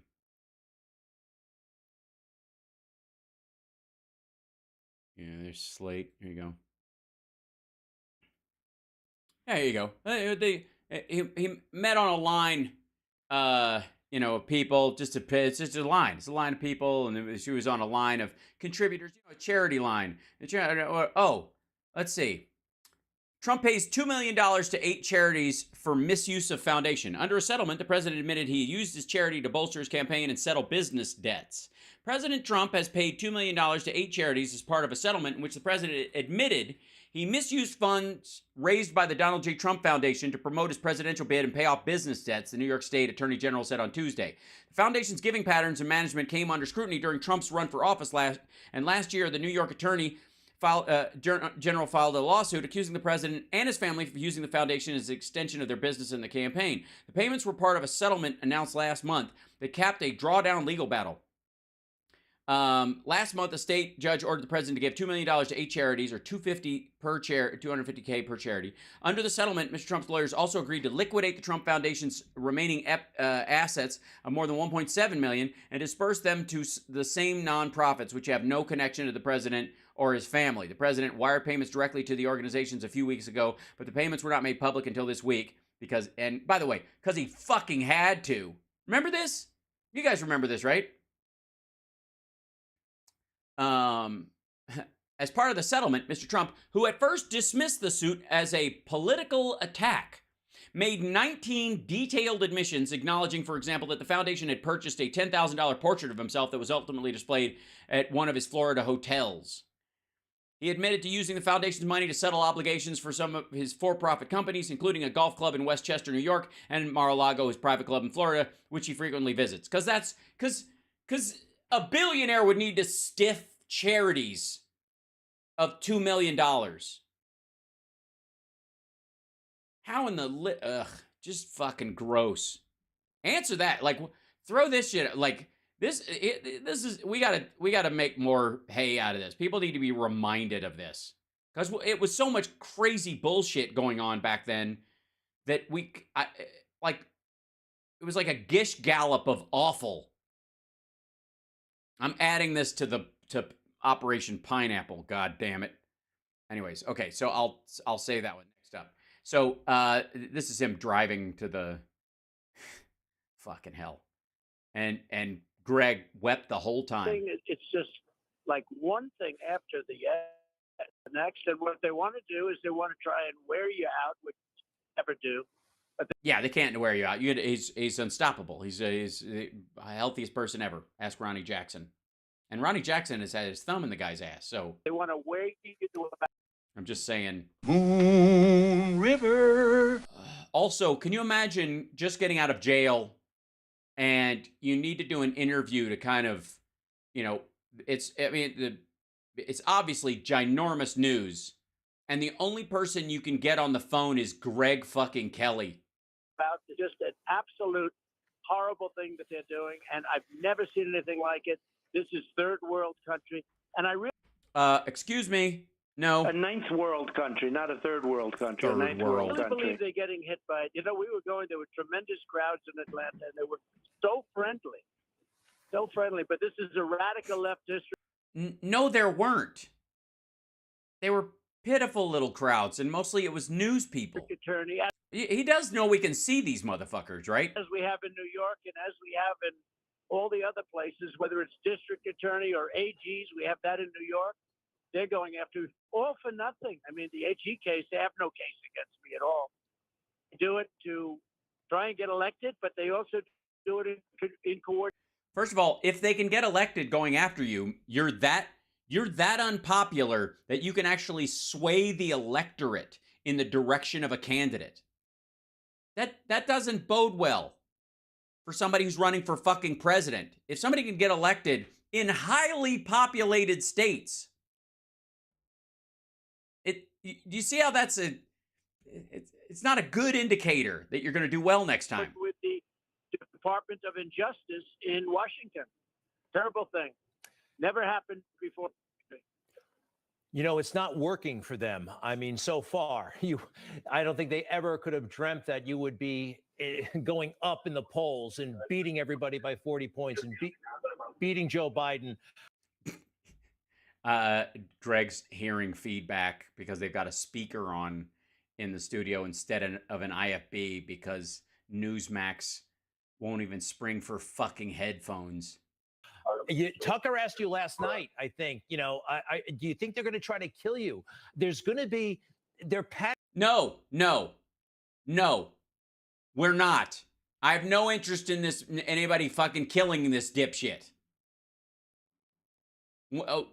Believe me, we would all be quite happy with him doing the mandatory minimum on a myriad of charges that he is obviously guilty of and living a longer than he would otherwise because they will take care of his health and his diet will be restricted by away from like fast food because he's in fucking prison. Panicking. I think they're panicking and they're going to. No, we're not. We're not panicking. We're a lot of things. We're not panicking. Going to try something else. Are you worried about that? Are your lawyers worried about that? Is there? Well, again, all these cases look like they're succeeding. He's got shitty lawyers. None of them have a sound defense that I've heard, other than he's got guilty. This is bullshit. They're just trying to go after him because he's a person. Like the kind of stuff you see a criminal defense attorney on, Law and Order yell into a microphone because they only have 5 lines in the episode. No, I want to see these fucking things play out. I want him to have to sit through these fucking like legal sittings and just sit there during court and have to experience people presenting evidence, and he can't just stand up and go bullshit. Yeah. There's something else you think they could pull. Judge Ludig said he wants to pull you off the ballot. Have secretaries of state pull you off the ballot because he's. Yeah, because of the 14th Amendment. It makes total sense. Says you're an insurrectionist, which you're not even been charged with. Are you worried?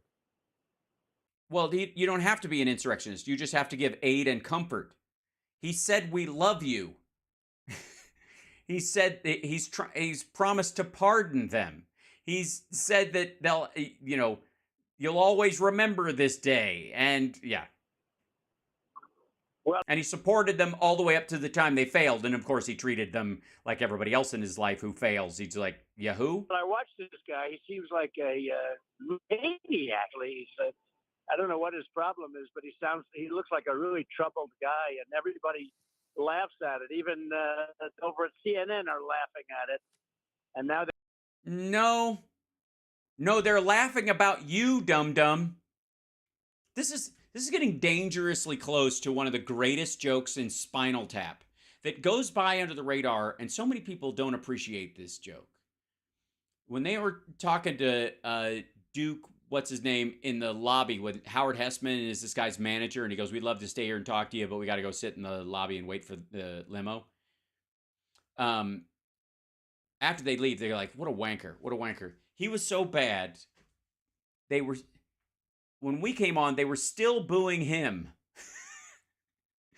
They were still booing him when we came on stage. That's the mentality you're seeing here.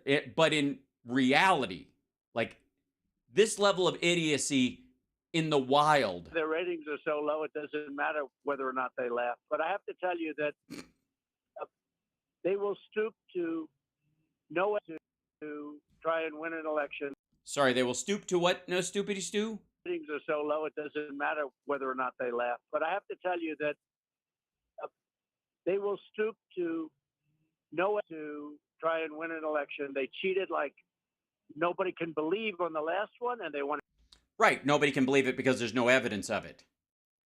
Yeah, that's the problem with like cheating or the allegations of cheating is you have to kind of prove that. And I don't know what the fuck that stoop thing was. They stoop like they have to stoop to, I don't know, it cut off. So Air Force, why does Trump Force One have such shitty air to ground communications? I mean, it's not good. The guy was president of the United States. He's friends with the Saudis. You don't think he has the better phone in that fucking thing? do it again. This is going to And by the way, he's calling from the ground. be a different form of cheating. This is a cheating that's going to be election interference. And I think what's happening.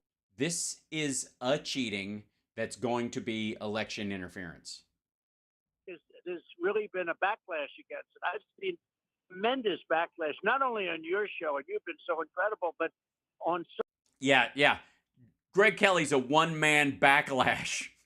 Fuck off. So many shows that you wouldn't even think about it, and articles where even Democrats say, "Don't do it, please. You're making a terrible mistake." No, I don't see a lot of that.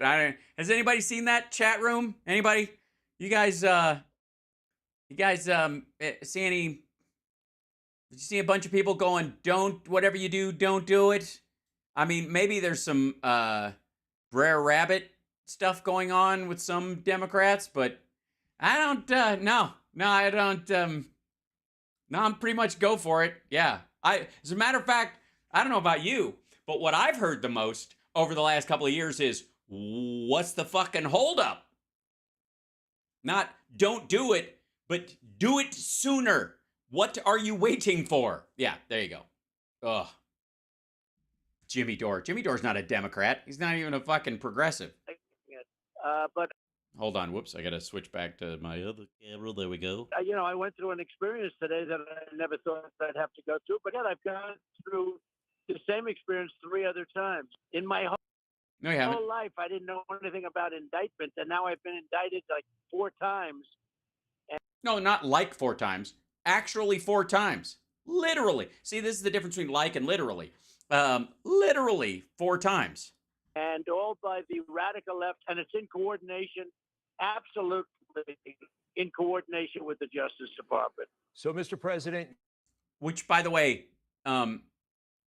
no, it isn't, because they don't have. I mean, the only coordination they need is like when do you want to try him? Because I need to try him, and we got some fucking phone calls to make. But even still, they're allowed to coordinate. They're allowed to go, here's some evidence if you need to use in this particular case, if you're going to try him first, you can have all the evidence we have. You got to share it with him. A lot of times the federal government doesn't want to coordinate, and this is why they want to, that's why they're kind of playing this, is the federal government won't necessarily share all of its information on highly sensitive cases with a state prosecutor because they don't want that stuff in the wind, and they don't, they're worried about clearance, or they're worried about like just, leaks, or a porous office in some local DA's office, or they don't know what the local newspaper's relationship is with the DA's office and that kind of stuff. So they don't want to get that. They don't want that stuff to get out. And ultimately, they may want to keep it until their trial and not give the person prep time to get too ready for it, or to kill the witness or bury the gun if the state hasn't arrested them directly. And in this particular case, that's what they're doing. They're like, we don't want to share stuff with you because we're fine, thank you. He can look at his shit when it comes around to ours. You're unique. You can. That's a great way of looking at it. You're unique. You can whine about anything. You can take it. You can take it.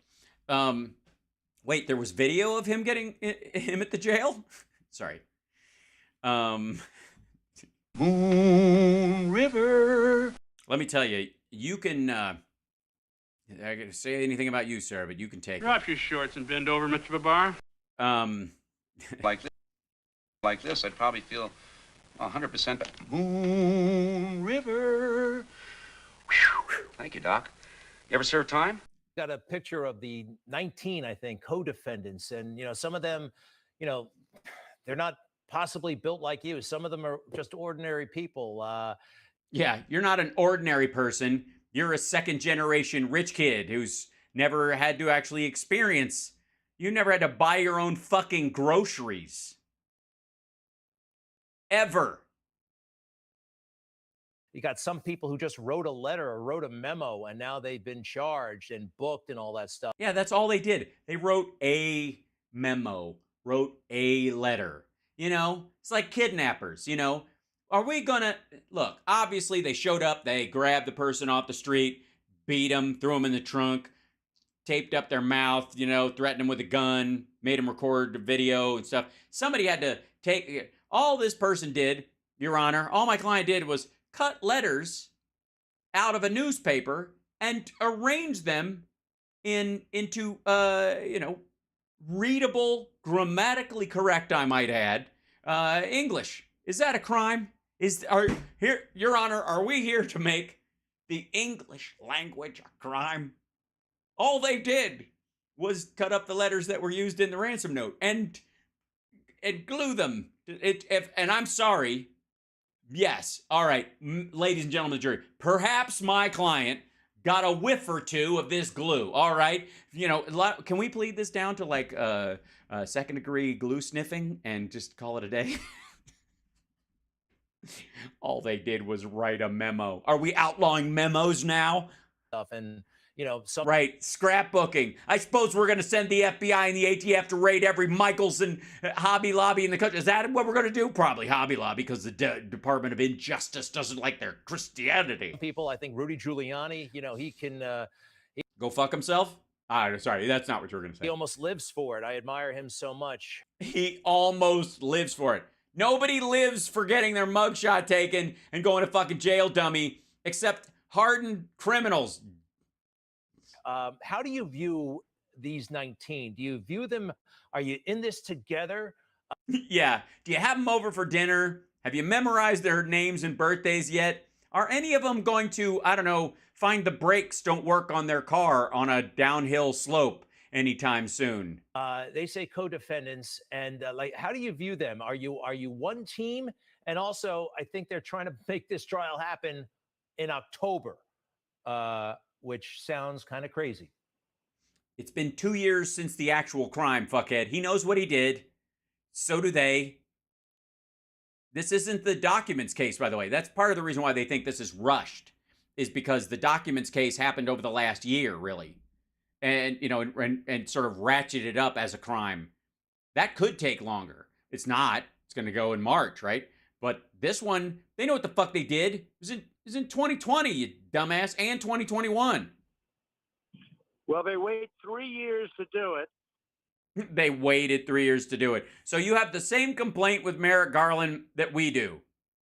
And they take their time. Everything takes their time. And this is only not only here, but also deranged Jack, who is absolutely, he's like a Is he deranged? lunatic. He's gone crazy.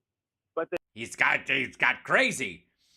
He's a lunatic. He's got crazy. It's the new dance hit off of Lee Greenwood's album. He's got a lunatic. He's like crazy. He's got lunatic. What? Hold on, back this the fuck up. This is so stupid. takes their time. And this is only not only here, but also deranged Jack, who is absolutely, he's like a lunatic. He's gone crazy. But they waited years to get the, to go through a case, and then they drop it right in the. By the way, does anybody know why he thinks this will stick? Seriously, like, does he have any? Have I made it? I gave you an earworm. I'm sorry, that was wrong. Did anybody figure out where he got the Jack Smith looks crazy? Is it because of the beard, or he's just like, this guy looks like a madman. He looks homeless or some shit. And is that where he went with it?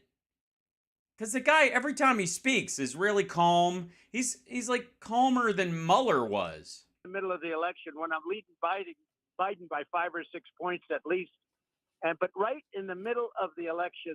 Right in the middle of the year before the election. They drop it. They drop it. Yeah, like a hot track. I tell you, you just said something that's very true. I looked at some of the other mugshots. Can you believe it? No, I can't. I'm shocked. Well, if I were you, I'd look at all of them. It's just me. If I was any of those, I would look at all of the other ones. The fact that you looked at some of them just shows what a king asshole you are. And Rudy's a tough guy, and Rudy can handle it. He's greatest mayor, and your father was the greatest police commissioner, but the greatest mayor in the history of the city. Okay, I guess this is Trump's way of telling Rudy to tell Bernie Carrick to go fuck himself. Rudy shouldn't be going through this. He didn't do anything wrong. He's the one, and we all are the ones that question the election. The ones they should go after are the ones that rigged the election. That's the ones that should be in trouble, not the ones. Well, they didn't. That's the thing. Again, that's like saying, look, I ran through the mall waving a sword and some shoppers got chopped in half. But you should really be looking at the dragon that was hiding in Forever 21. Why aren't you going after the dragon that I believed was in Forever 21? The only reason I ran in there swinging my sword in the first place was because of that dragon. There is no dragon. Yeah, like I believe that. That are trying to get to the bottom of what happened. It's a very sad thing, but Rudy can handle it. But I look at some of the other people. Now, I don't know a lot of those people. I don't even know that I've met a lot of those people, but some I do. And their lives are destroyed by these maniacs. These are. Do you feel any guilt whatsoever? Animals. These are vicious animals that have destroyed them. Yes, vicious animals that are giving them due process and evidentiary hearings and bail and being, in some cases, released on their own recognizance or bond. And, just animals, the kind of animals that plays out over months in a court of law where you can challenge your accusers and have representation. If you can't afford it, we'll provide it for you. The lives of these people. And Greg, it's so sad to see. And they don't have a lot of money. And some of them did almost nothing. Yeah, just like you. It's one of the things you have in common. Nothing. They don't even know what they're being charged for. Oh, they know. They know. As a matter of fact, they've been given a piece of paper that says exactly why. And has the evidence attached to it so they can know just how fucked they are. They know. It's fair. I mean, I have counts where you're going to love this, and Chris Ruddy will be thrilled. But one of the things is I told people Newsmax. Did you know that? That was one of my counts. I told people to watch Newsmax. We I love got it, sir. We charged love for it, telling Mr. people to watch Newsmax. No, not just telling him to watch Newsmax. So you did an ad for Newsmax and you're being charged for the ad? Is that all it was? Hi, I'm Donald Trump and my favorite channel is Newsmax. That's all you said, and they're charging. That seems terrible. I know what most people watching are thinking. Maybe there was more to the statement in general than just watch it. Probably not. Never mind. Thank you for that. Thank you for that. Did you turn the TVs in the jail to Newsmax while you were there? I don't know how I feel about that. A, I need the viewers, but B, I'm scared that prisoners might think I'm pretty. I hope you don't get charged. You'll probably get charged because I mentioned your name. So, but I think you'll be okay. I think it's a badge of honor, quite frankly. And let's. Great, charge him too. Somebody charge him. He thinks it's a badge of honor. He's volunteering. He's volunteering to go to jail in Trump's stead. Can you do that? We can do that. Yeah, we can do that. Somebody tell Greg that you can actually do that.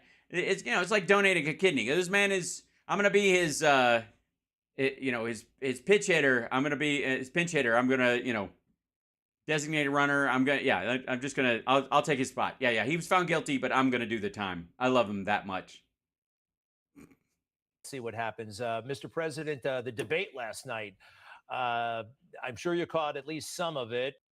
Why? Why would you be sure of that? Did you see a potential vice president on that stage? Did you really see somebody who might be eligible? And overall, what'd you think? Eligible?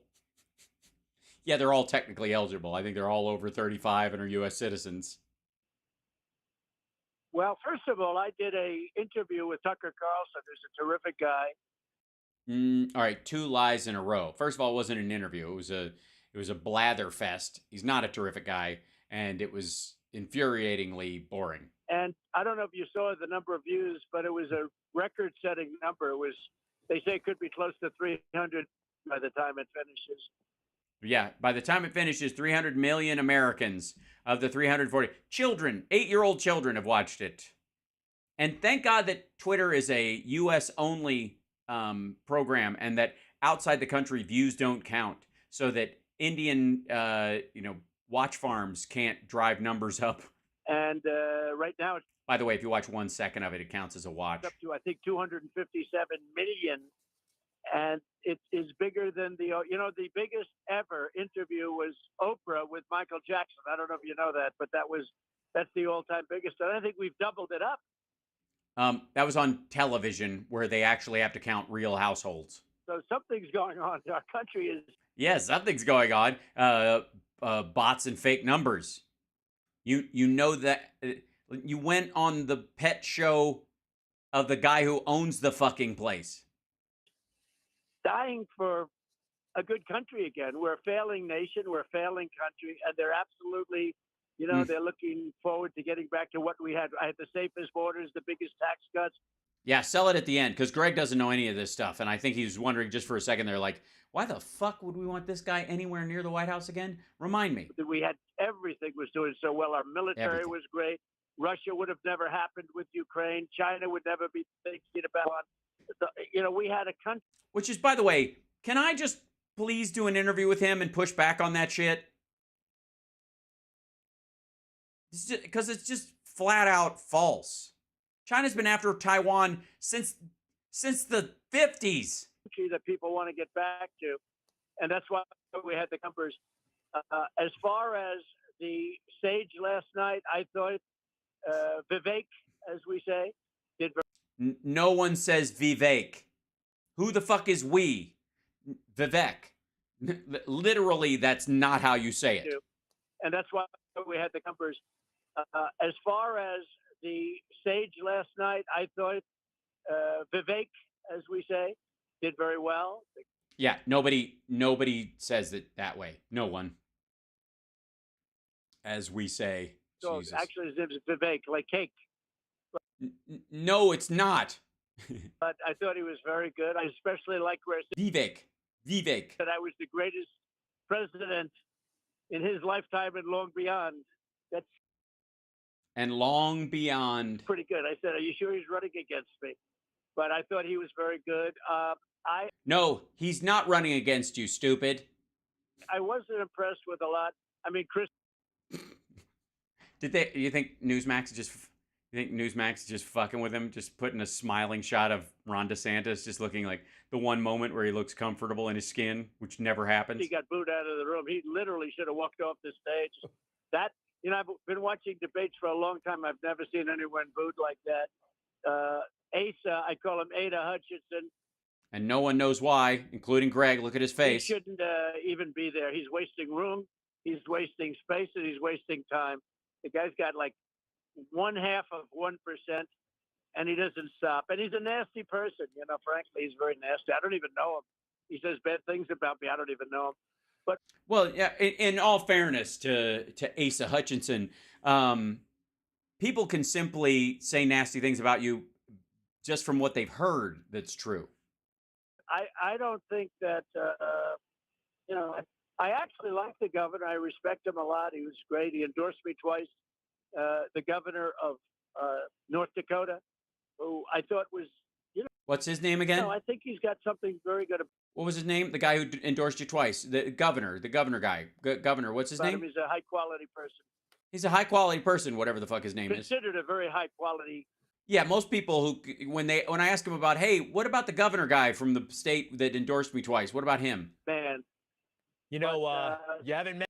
Wait, what? Run that by me again? Who I thought was, you know, I think he's got something very good about him. He's a high-quality person. Considered a very high-quality man.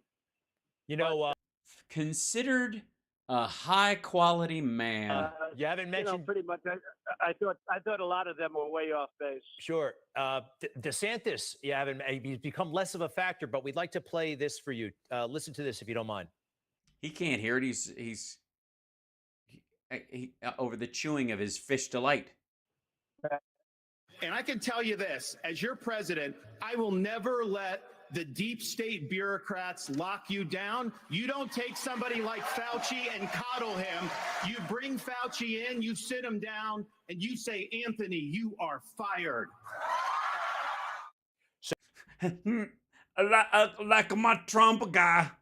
Oh my God, I said like Trump. I was like, you're fired. Oh, you sit him down and you say, you're fired. And then more people die. So I don't know if you could make that out. I think he said the word coddled. He seems to be accusing you of coddling Fauci.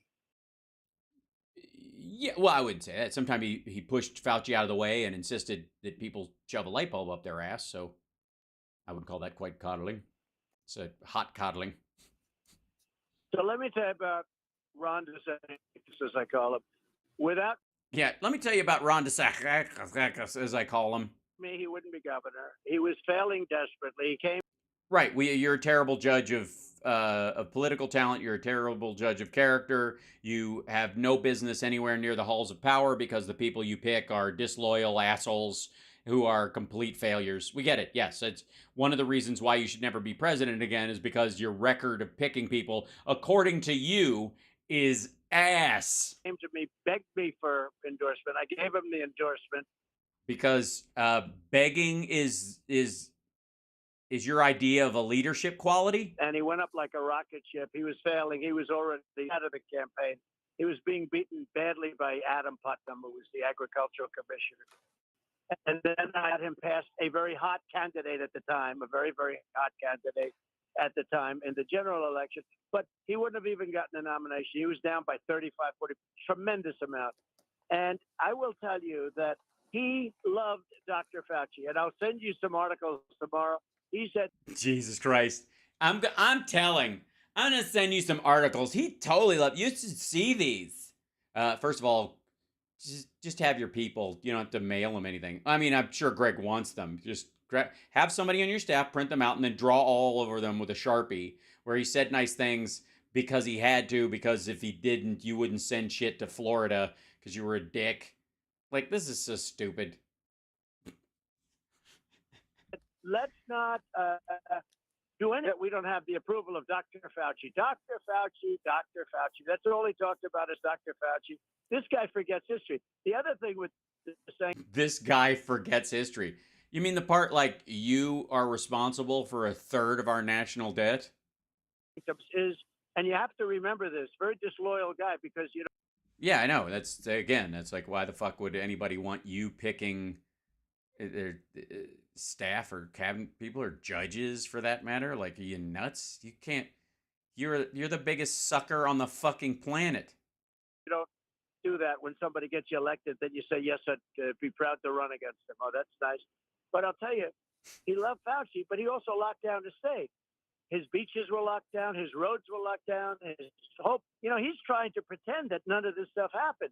Now, if you look at somebody like McMaster, Henry, Oh, you like 14 days to stop the, to slow the spread and that kind of stuff that went on for another 45 days and then went on for months. And I mean, that whole thing, like, where he gave the states their choice to do it, and some did and some didn't. And there's tons of old people in Florida, and he brags he didn't go far as he would have, or as other states did or whatever, because they wouldn't even bothering to count the old folks because fuck them. McMaster from South Carolina. If you look at Kristi Noem of South Dakota, some of the they really didn't lock down, but Ron locked down Florida. I was there, and I can tell you, and he puts to pretend he's got Fox behind him, although Fox has now given up on him entirely. I think they're trying to find somebody else. They're looking for somebody else. Just like in 2016, they fought me all the way. At the end, they said, oh, we'd love to. First phone call I got was from Murdoch, but the president of China's call first. I feel I'm a little heartbroken for Greg that when he gets his big interview with Trump, it's on a shitty phone connection. But that's, I mean, this is Greg Kelly's Anton Chigurh moment, you know. Think about it. If the rule that you follow brought you to this point, what good is the rule? And then I took other calls. And then, Call it. And I took Rupert. But Rupert's not somebody that he and I don't get along very well. You know, it's very interesting. No, it isn't. That wasn't interesting. But please continue, because you're going to. Go to the World Trade Center. They were going to be a tenant Trade Center, which was like terrible. I'm talking about the new World Trade Center. They were going to move out of Midtown, their building, and I convinced Rupert not to do it. You're making a mistake. Don't do it. Don't do it. It's a wrong look. You have something good. Send your lease and get options to buy and all this. I gave them great advice, and they didn't move. They were all set to move. I'm sure the people at the World Trade Center weren't so thrilled with me, but I got Fox, that whole News Corp, not to move. I was a big favor. Right now, they have a much better location, better building, you know, better everything. I did him big favors, but he's another one that. So okay, first of all, back the fuck up. What?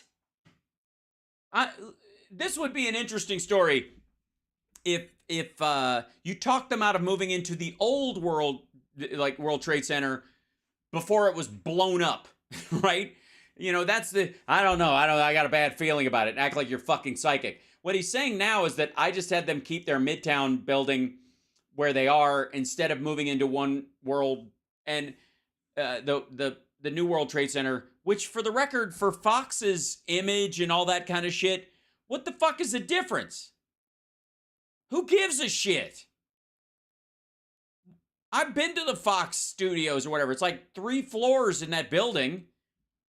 That's not even a big deal to move that shit down there. What are you talking about? And honestly, chat room, for the record, most of the folks in here, but for Jessica and other people that are on Fox occasionally, can't stand Fox. But if you were forced to give them a good piece of advice about real estate that fits with their brand, it's a no-brainer for them to move to One World Tower or whatever it is, the Ground Zero building, right? Of course you tell them to, like, fucking paint the windows to look like a giant flag. Are you out of your fucking mind? Of course that's where they should move.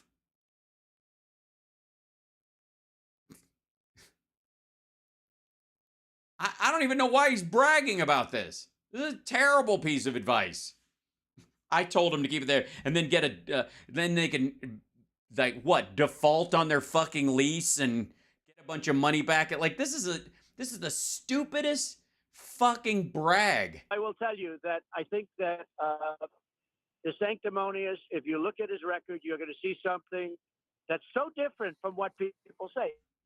Oh, almost like your entire As campaign. an example, Florida was third in the nation in death.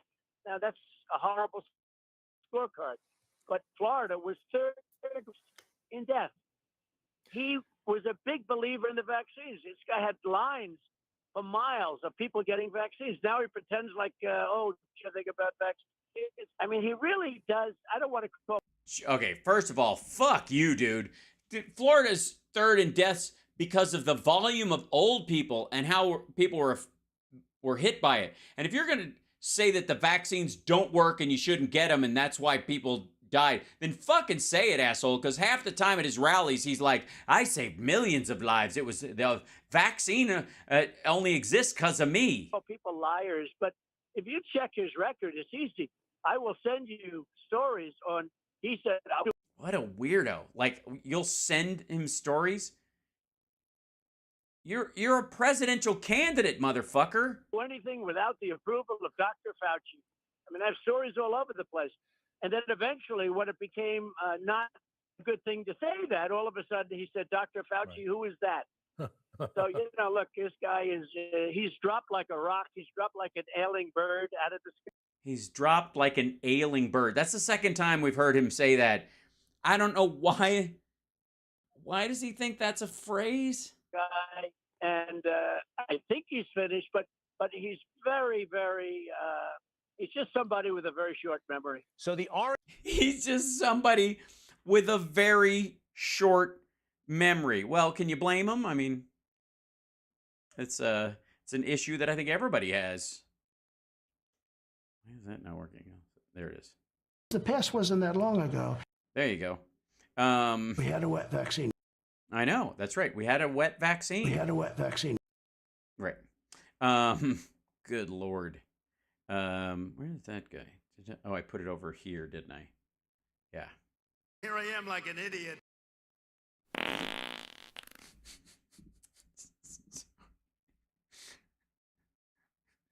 RNC kind of seems out to get you. I mean, listen, Fox. The RNC is out to get you. Fox is, they've turned on you. Not all of them, but most of them. And anybody who spent any time with you turns on you. Why is that? The RNC, they've arranged 2 debates at Fox News. It seems like maybe they did that because they had the understanding that you might not be treated fairly over there on Fox News. What do you think of that? No, I think the RNC has been good to me. I really do. I mean, they go with, I think Ron is That's not what he wanted to hear. Look at Greg. Do they have a gun to your head, sir?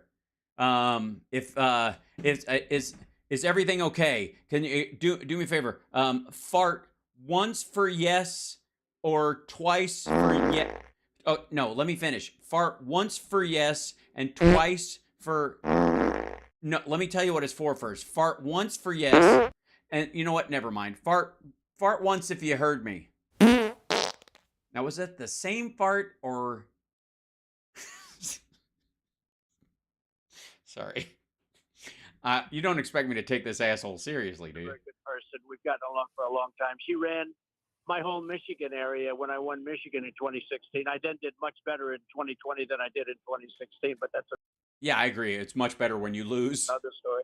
But it is. I mean, technically speaking, it is much better when he loses. She ran Michigan and she won. And because of that, I was instrumental in getting her to head the RNC. She's very good. She's a very good person. They got her around election time. People are doing things with ballots that are not good. The weakness there is the Republicans have to get smart around.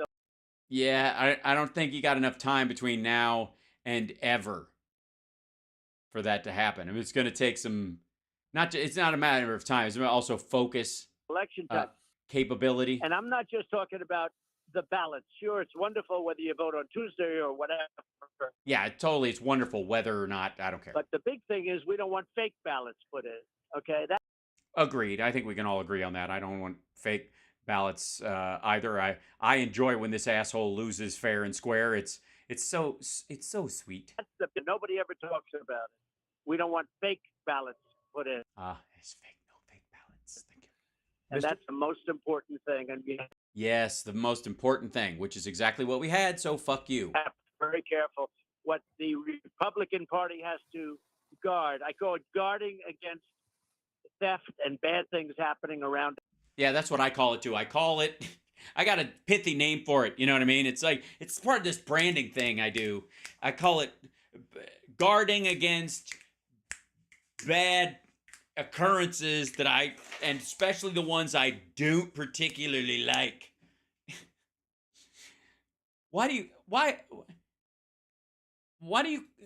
First of all, he needs to take credit for shit he didn't actually come up with, for one. And then it's such a desperate need that he'll start saying he's got a pithy phrase for something he hasn't even figured out what the fuck he's gonna. Listen to this shit. Important thing, and we have to be very careful what the Republican Party has to guard. I call it guarding against theft and bad things happening around election time. You know, we used Around election time. I call it that. That's my. I use an acronym for it, but I can't spell it, and it's too dirty to say what it spells out on the air. So have a thing called election day. Now I call it election period because some of these things are. Because it's like everybody's on the rag. Am I right? Election period. Jesus Christ. Now I call it election zone. Fucking now you can vote from like wherever as long as you're legally able to. What the fuck is that? 60 days in voting, and it's like an election period, and it's ridiculous. It would be wonderful if we could get back to. By the way, the reason Republicans are so angry about election period is because it kills the October surprise. So that you got to start doing it earlier. And if you do an August surprise, you know, everybody who might want to wait and make their decision later can still do that. And as the story plays out, people go, oh, this is just bullshit. And then they vote the way they were going to vote anyways. And then your October surprise doesn't help, even if you push it back to July or August, because people have a chance to look it over. Hence, they're complaining about the statistical difference that the Hunter Biden laptop story should have made for them, but did not. Paper ballot, same day voting, and voter ID. You know, the Democrats don't want voter ID. You know what? Sure we do. I want a federal one that everybody gets for free and that state officials can't take away from you. Why they don't want it? Because they want it very easy. Interestingly, though, the Democrat leaders don't want it, but the Democrat people, who are wonderful people. Thanks very much. I appreciate that. I am wonderful people. I am, and I wish I could say the same about you. I was a private business people. Mm-hmm. They want to see it. 86% of the Democrats, the people that vote, see voter ID, but the leaders don't want because they want to cheat. And the reason they want to cheat is their policies are so bad they could never get elected if they did. You know, you just said Democrats. Some of them are wonderful people, and I have. Yeah. I'm awesome. My chat room's full of awesome Democrats. I'm just saying. I happen to agree. There are some, and you said it last night. You want to be president, you have to represent everybody, not just Republicans or conservatives. You got to represent everybody, including Democrats. And I guess my question is, at some point, I mean, you're trying to secure the Republican nomination, and it looks like you will. It looks like you got a lock. At some point, will you, traditionally alter the message for the general election? Is it? Yeah. He's going to shift it to a law and order kind of a. We're going to be appointing very pro-crime judges. No, he's not going to say that. Basically, he's just going to, every time he makes a speech, you're going to hear a clunk clunk right before it. Is there a way, because quite frankly, they're cutting you off from a good chunk of the country. The comments you made just before you got on the plane to come home from Atlanta, everybody was covering your every move, and they didn't cover that. They all cut away, other than Newsmax and I think Fox. They didn't carry those remarks. So what? Does anybody, did he break any news? Did he say anything new? It's the same shit. Trying to cut you off from. No, they're trying to not participate in him dirtying up the jury pool and then complaining he can't get a fair trial. Democrats and, people who might be in the middle. But I think that actually you could appeal to some of them. But No. No. No. No, you don't. Nope. He's not. There's no fucking way. Nope. The E. Jean Carroll case alone and the Dodd and Roe v. Wade, like his gloating about that. Nah, that ship has sailed, asshole. Your only chance is to shore up every single Republican vote, like they all think they have a gun to their head, and keep half of Democrats from voting. That's your only chance, and it isn't going to happen. But you might have to talk to them in a different way, maybe, because that's what some people. Really, asshole? He's in the middle of 4 indictments, and you're going to start doing can you pivot to being more like a presidential? Say, you got to do for the general election. Have you thought about along those lines? Is there a way to win over some people who are not for you right now? Yeah, like, if they were born literally yesterday, but Benjamin Button style, they look old, so they could vote. Sure, I want to be the president for all of the people, Greg. And well, that the president is the president for all the people. You just want to be president again. That goes without saying. It's how you would like to do that. I think that's what's going to happen. I mean, we're way ahead of the Republicans, and I'm leading Biden by 6 and 7 points, which is driving, the leadership of the party crazy. Why they do all of the things that you see about today with the election interference and all of this, and they want to take away your right to protest an election or the right of free speech. But no, no, none of those things are in danger at all.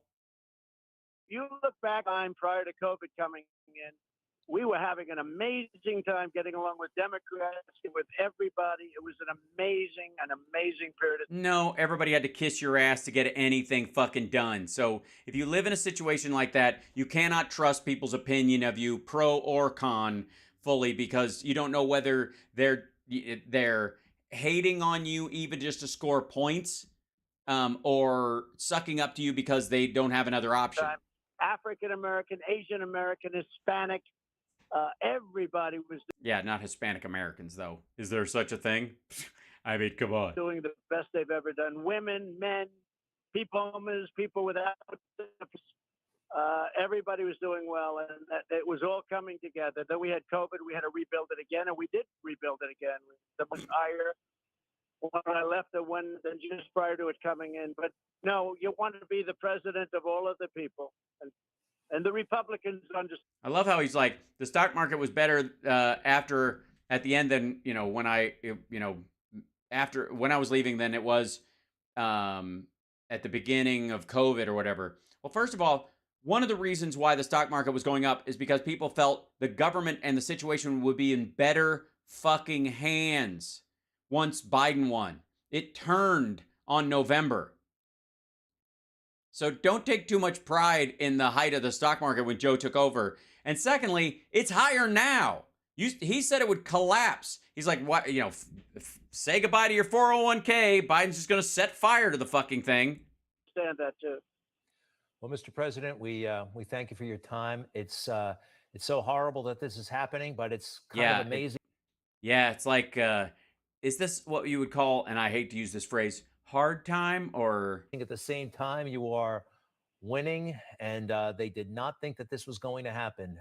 Not in a million years would they have dreamt this scenario. 40 points on top in the Republican field, and crushing Biden by about 7 points in the latest poll. How are you sleeping, by the way? In your book a long time ago, you said you slept 4 hours a night. Are you still basically a lunatic at this point? Are you gacking yourself up on drugs and just, do you wake up sweating and screaming at the ceiling like I think you do? Still a 4 hour a night guy. What you got a routine when it comes to that?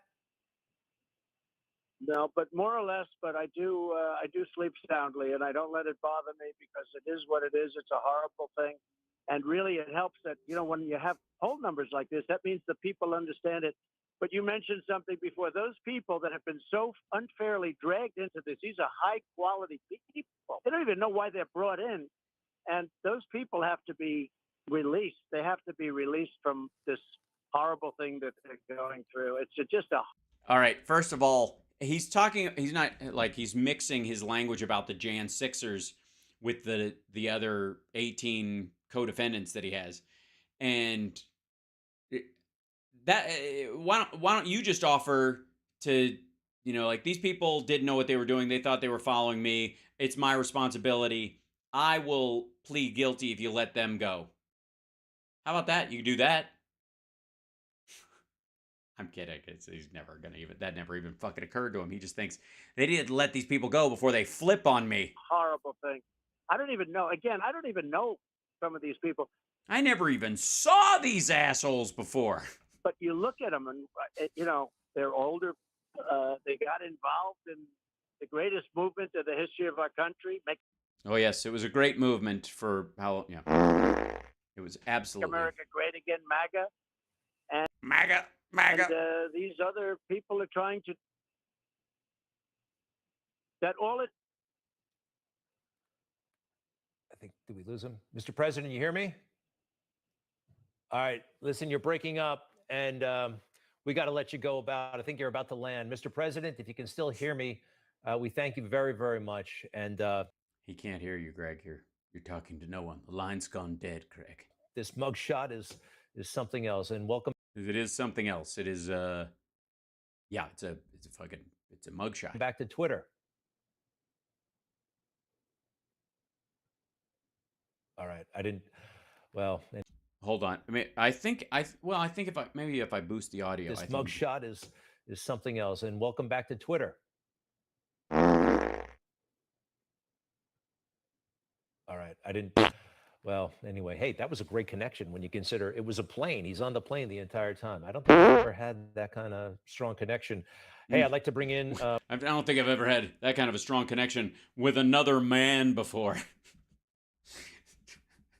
This is like, I've never had a strong connection on the phone. It was ass the whole time. What are you, stupid? Back in the day, I actually fucking, and anybody around from the old Ustream days, kids, I live streamed from a fucking airplane once. Good Lord. I think that might be the single greatest phone connection between the Earth and a celestial body that I have ever seen in my life. God damn it. It was that man. Oh, it's God. Okay, can I since I don't have a regular show tomorrow because tomorrow night is the Jam. By the way, 2 shows on Wednesday, and then of course I got a show at Flappers in Burbank. If you're in the Burbank area and you're a Patreon, please come down, see the show. It's going to be very exciting. If you're in Dallas, Houston, or the other city we're going to, I'll think of it later, with Nerd Halen in October. If you're a Patreon, I can get you into those shows now. Just let me know.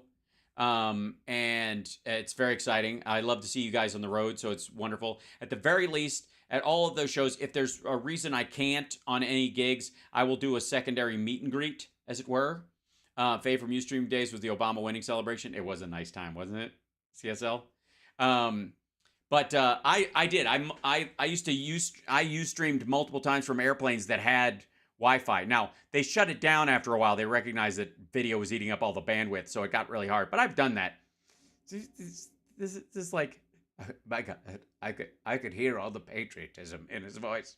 I could hear it coming across the line. It was, honest to God, I felt like Lee Greenwood was humming the national anthem right into my butthole. It was a shit connection. You had a conversation. Who cares? Why is that a selling point, you asshole? Oh, God. All right, I need to, okay. So, we have some people who get very upset. And one of our favorites is Mark Levin.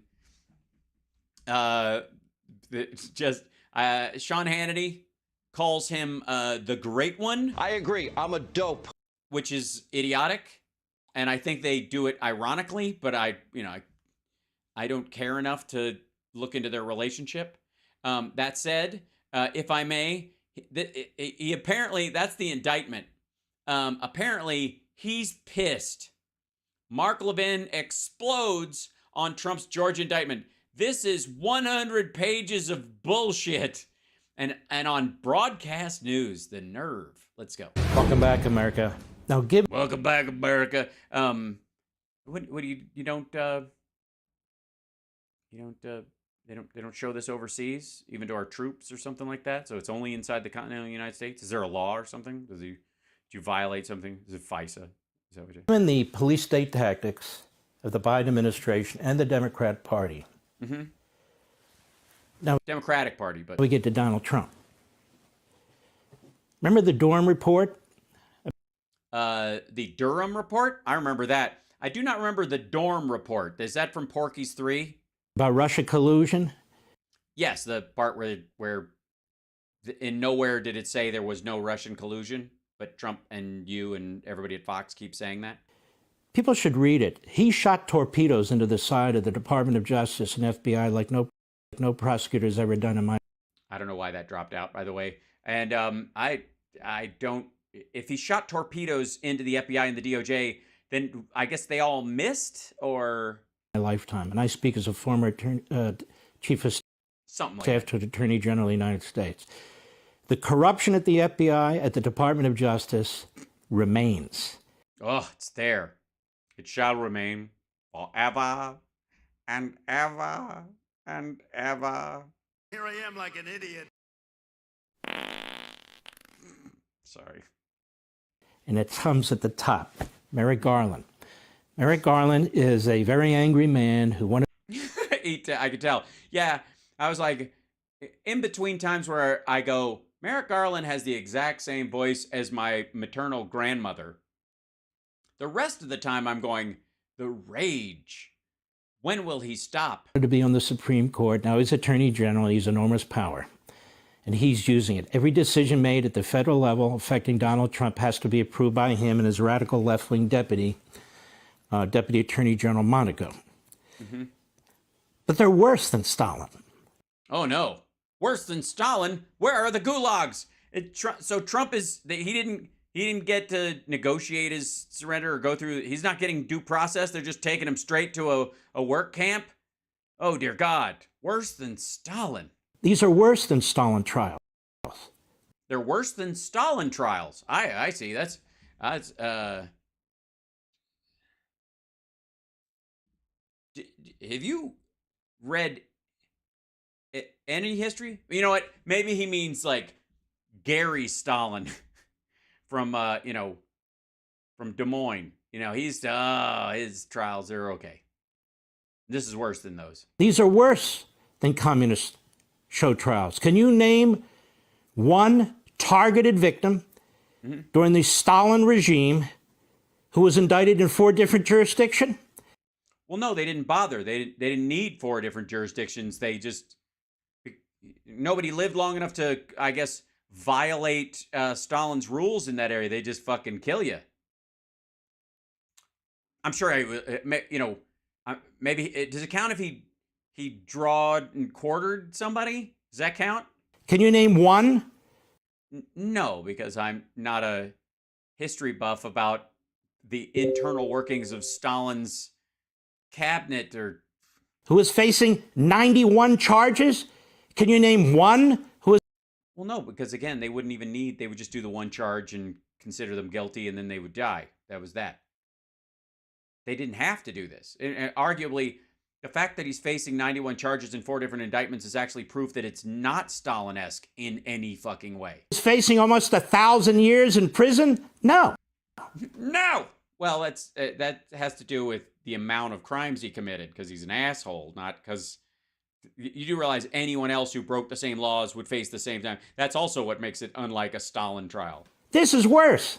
So why are they doing this? This is all coordinated, folks. All coordinated. Well, Stalin didn't have to coordinate anything. He just pointed somebody and they got swept off. And between the locals, the state, and the feds. Well, it's good. I'm glad that we have a functioning government. It's nice to see them, the bureaucracy working together again. All Democrat cities. That's why they're not bumping Georgia's a state, but okay. Each other when they make these announcements. Also, Washington, D.C. is not it doesn't matter what the makeup of it's not. The federal system is for the entire country. More than that, They're coming seriatim, one after another. You have to plan those things. They don't. Well, you can't stack them. I mean, I like, how would you even attempt that? Of course they come one after the other. It's like a choo-choo train. Just happen. They're trying not to interfere with each other. Well, I think that's nice. It's nice to see functioning government. But they're dumping all the charges, making all the publicity, draining Trump of his resources. How could they? The cost of these trials altogether is somewhere in the order of like $250 million. The dude's a billionaire, dude. He's got money everywhere. He's fucking got, he's a grease. He just fucking flick money at this, man. He just fucking, here's 50 million here, 50 million there. Fucking, if I have to sell a building, I got too many buildings anyways. I just sell that building. But yeah, he's got $9 billion, man. $250 million in trial. Man, fuck that. He could make the federal government mad at spending as much money. Come on. Draining Trump of the ability to campaign for president of the United States. All. Why? He's campaigning at the same time. He's using it as the primary function of his campaign. In the last 5 months. And well, no, it's over while he was president and the crimes he committed. By the way, Jack Smith did not force Donald Trump to retain classified documents, just for the record. Nobody made him do that. They want all their trials in the next 6 to 12 months. Right. If he wasn't running, you wouldn't even give a shit. That's not coincidence. Well, I mean, he's the one who started his campaign early. He's charged with crimes relating to election activity. Yeah, the fraud in particular. He's charged with crimes relating to documents. Classified documents that he has no right to, that he showed to fucking book writers who work with Mark Meadows and let it stacked in the shitter and on the stage at Mar-a-Lago. He's charged with crimes relating to non-disclosure agreements.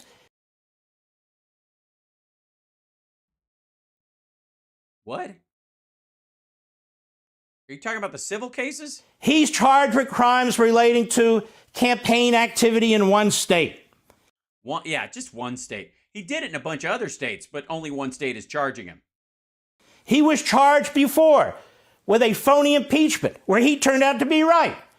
No, he was impeached. He was wrong. And they didn't even go through the normal due process, such as it is that the House of Representatives has traditionally. You mean for the second one? Because they were running out of time and they wanted to actually have the Senate rule that he couldn't run again because he fucking staged an insurrection? Don't stack these, motherfucker. There are 2 impeachments. Then he was charged again with another impeachment. Okay, you're talking about the second one first. And he was tried when he was in Mar-a-Lago. Mar-a-Lago. It's a strange place. An impeachment that accused him of insurrection and sedition, for which he's never been charged, and he never did. Well, again, yeah, he did. And giving aid and comfort to insurrectionists and rebels is precisely what he did and has done since he left office. Then we had the Mueller criminal investigation, where he had to give testimony, written answers, and the written answers. He wrote those by hand, you know. Thousands of subpoenas. His kids were all brought in. Hundreds and hundreds of witnesses and so forth. They had nothing. All intended to sabotage his presidency. And he still had time for golf. Weird. That's a police state. What, during his presidency, we lived in a police state? Boy, am I glad he's gone. Shit. And they're doing it to you. They are? Oh, shit. Fucking imaginary police locking me up. Sorry, just it's a little fantasy thing I do sometimes. It's nobody's business. I'm not here to yuck anybody's yum. Just went through a whole long list of things. Uh-huh. And they're doing it to you right now. They are? Now, on top of that, look at this. Wait, no, not on top of that. How are they doing it to me? I didn't retain classified documents in my shitter. They use a grand jury in Washington, D.C. to bring charges that You have a microphone. are related to Florida. That violates, as I keep saying here, venue limitations. No, it doesn't, because these are federal documents, and his actions, the actions themselves while taking place in the state of Florida, were a violation of federal law, where the seat of governance is in Washington D.C. and the documents that he mishandled, stole. He stole from this place and took to this place. That's why it's a federal charge. So no, there are two venues here. They're the place he fucking stole from, and there's the place he actually evaded the authorities retrieving the stolen items. That's two different crime points. That's two different sites, right? I don't know. You'll have to talk to Ted Bundy's attorney. In the Department of Justice manual for prosecutors. That is an abuse of power. What? No. The abuse of power would be taking classified documents out of the White House when they're not declassified and hiding them in boxes in between pictures of yourself on fucking Time magazine covers and shit like that you're intending to hang in your property, and then telling your lawyer you don't have them, and then having your assistant or whoever the fuck, your body man, bring those boxes into your office, and then you rifle through them, and you take those out, and then you put them in your fucking desk, and then you have him put the box of pictures back into the place, and then lie to your attorney and say that there were never any other things. You didn't go in there and nobody touched the shit, when it turns out that's absolutely what you did. That's a conspiracy. That's illegal. Else, you're not supposed to bring actions that may have an impact on an election. That's another section. What the fuck are you talking about? Well, then I guess leave Hunter Biden alone. Why is there a Hunter Biden special counsel? Of the Department of Justice regulations, federal prosecutors and federal prosecutors and agents may never select the timing of an action, including investigative steps, criminal charges, statements, for the purpose of affecting any election or for the purpose of giving it. Yeah, they didn't select the time. That's the thing. Select the timing of any action, including investigative steps, criminal charges, or statements, for the purpose of affecting an election. Well, that would be the Comey rule. So Trump only got into office because Comey broke that rule. But secondly, they didn't choose that time. This is the timing of it. He chose to run for president early so that he could make it look like everything they did was in violation of this. Agents may never select the timing of any action, including investigative steps, criminal charges, or statements, for the purpose of affecting any election, or for the purpose of giving an advantage or disadvantage to any candidate or political party. Right, they didn't. He retained the documents, especially. He retained those himself. And the time after he committed those crimes to the time it took him to investigate them, have a warrant, do the search and seizure warrant, get all those documents back, go through them, recognize the depth of the charges, understand he may have moved some of them to Bedminster and other sites, and react to that, and then file charges based on that, and go through the process of just the regular legal. This is the timing of it. This is how it lays out. They didn't pick this time. Trump did, by committing his crimes in this particular time frame. The only time they can do it is when it's approved by the Attorney General of the United States. What about attorney-client privilege? Well, it doesn't apply to gangsters, I think. Have you ever had an attorney? Uh-huh. Have you ever had somebody you're up against, and the person you're up against goes to a judge and says, I think those two are colluding to commit a crime, and she holds a secret hearing. And she says, you know what, I think you're right. So your lawyer has to testify for the other side in a grand jury and provide all the written notes of your conversations. No, I haven't had that. But then, of course, I never had my attorney go and lie to a under oath to the legislature of a state on my behalf, and make assurances about the quality of the evidence that they were showing at that time, that I and they both knew was false. That'd be it. Ladies and gentlemen. Why go through the motions of justice? Just hang the guy. Jesus Christ. No. That might be how you guys do things, but no. For the record, as a Democrat, I do not want Donald Trump to get the Mike Pence treatment. You know how far back attorney-client privilege goes? 1577. English common law. That's right. And how many times since then have lawyers been found to be engaged in criminal activity with their client that at a certain point, especially around prohibition, we started to have exceptions to attorney-client privilege. Otherwise, it's just a perfect recipe for hiding your crimes. English common law. But it goes back before. Here's the thing. Like, can I give my lawyer the gun I used in the murder and have him get rid of it for me?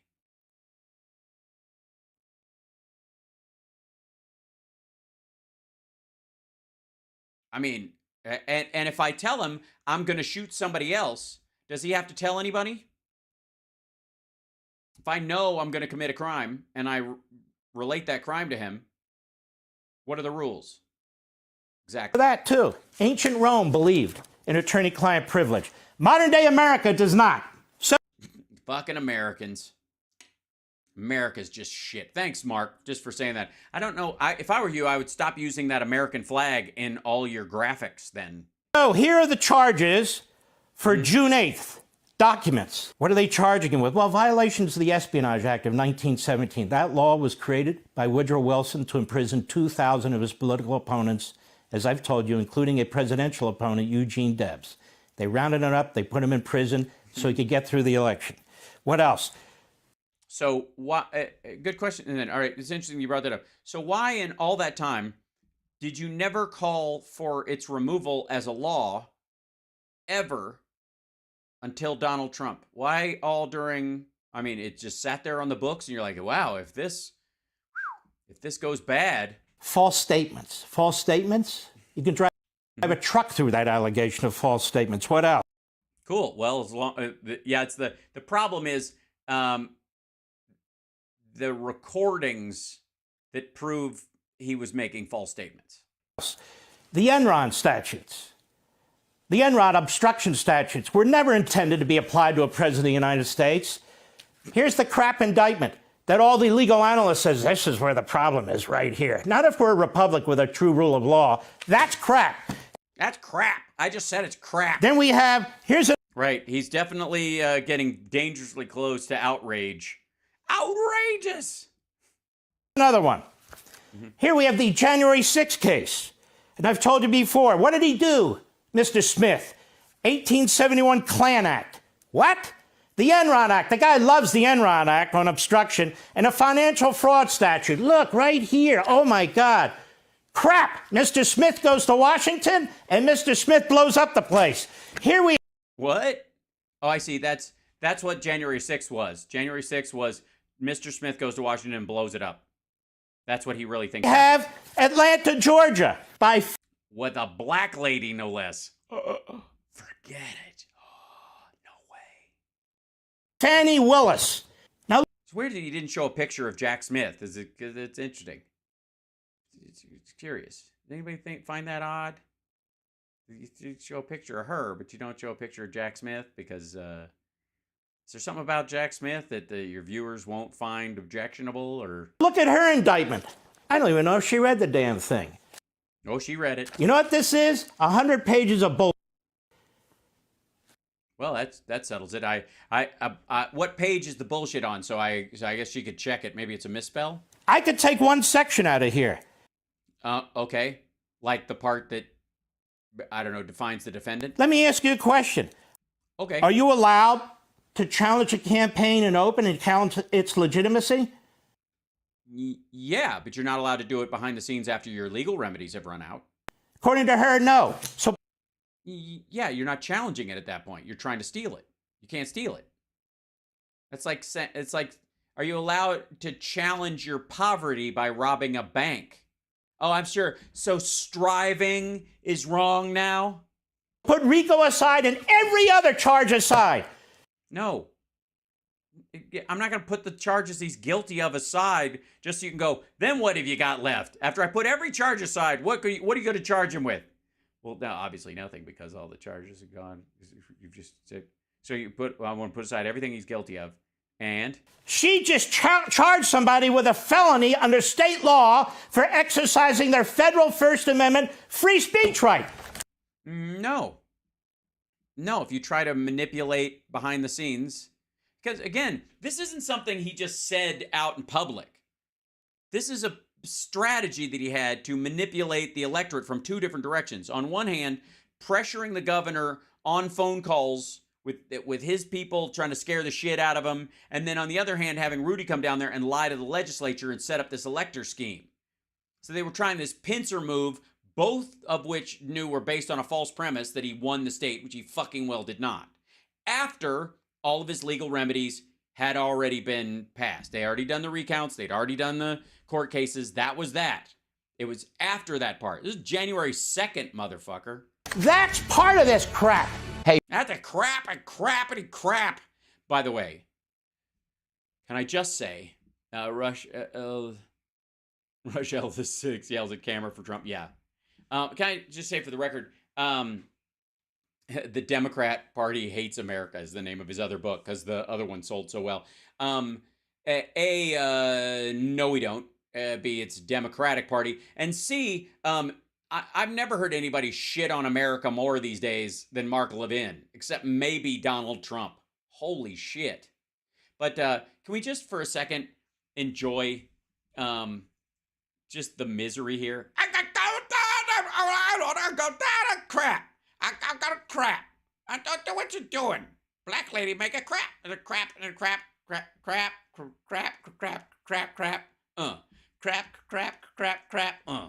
I'm Mark Levin and I'm ready to do. This is crap too. A crap too. Crap. Crapping on crap and I crap it like that. Crippity crap.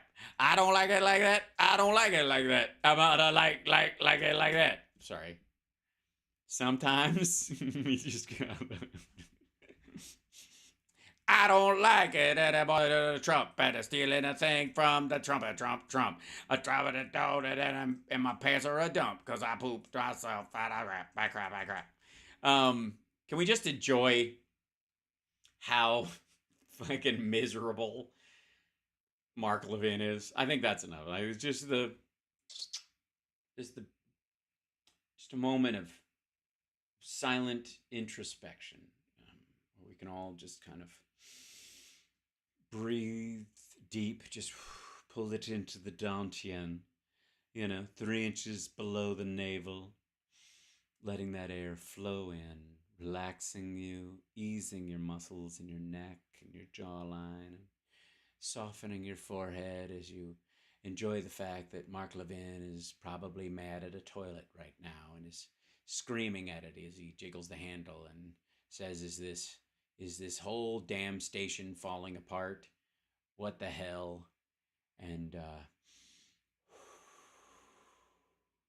a slight thump on the wall makes him go, somebody's in here, even though no one was trying. It was just Jesse Waters slamming his fist on a desk 6 feet away. And even as light and without impact as it was, the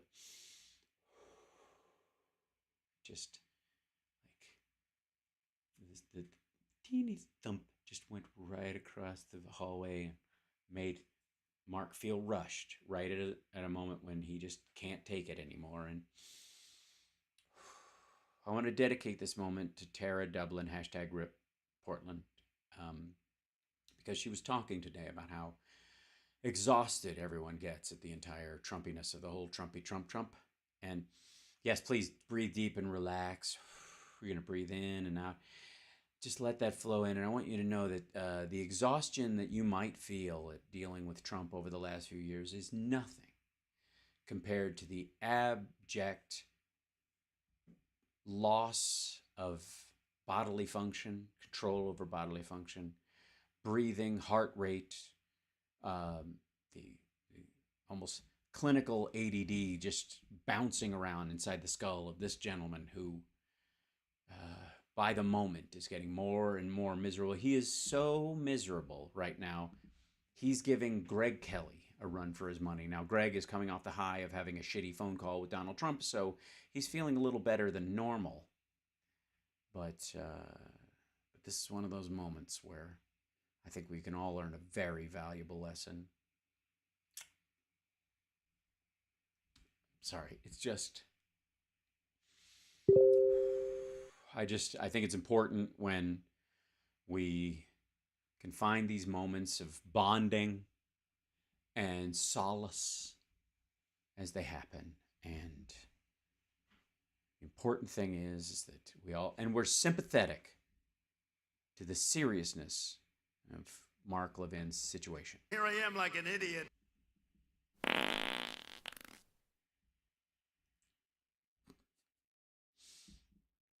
I'm such a dick. All right, you guys are wonderful.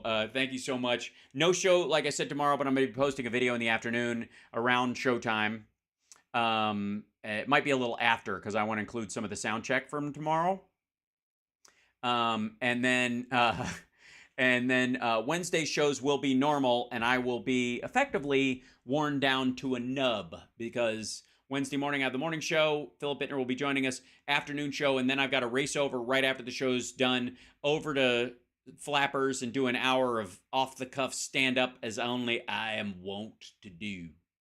And I want to congratulate Carl and his lovely wife Joyce on their anniversary, and it'll be lovely to spend part of that time with you two kids. It's just lovely to see you. So much love to everybody, and I will see you guys on the Flim Flam. Be safe. I'm driving. Thank you. Hail to the Colonel. That's right. And I'm driving tonight, so wish me luck. I've got to stay here long enough because Summer and I are the new Only Murders in the Building comes, so I'm literally staying until it airs, and then I'm not kidding. Literally staying till it airs, and then I'm heading out so we can watch it together because that's the kind of boyfriend I am. Anyways, love you guys. Take care of yourself and take care of somebody else.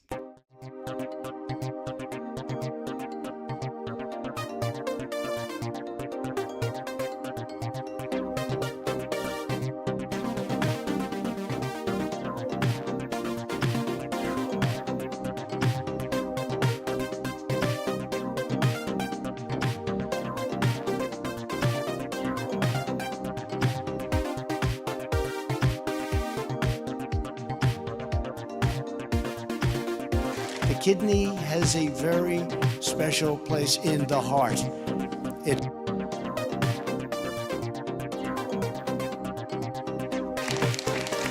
The kidney has a very special place in the heart. It's an incredible thing. People that have to go this, people that have loved ones that are working so hard to stay alive. They have to work so hard.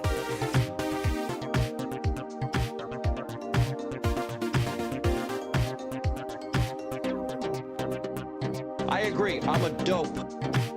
Here I am like an idiot. They don't like the gas.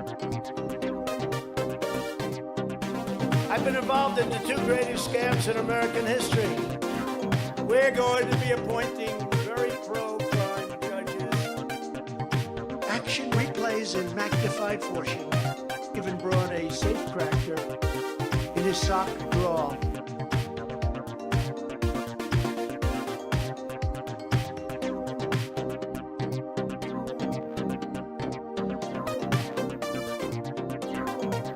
De-engineering.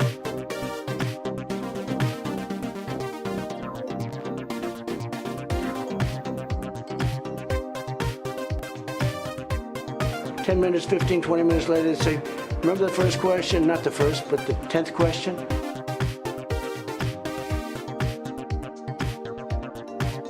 Give us that again. Can you do that again? And you go person, woman, man, camera, TV. I never thought anybody could forget so much so fast without a severe blow to the head.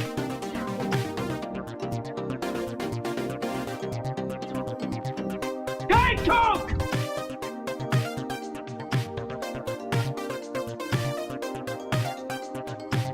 Gentlemen, you can't fight in here. This is the war room.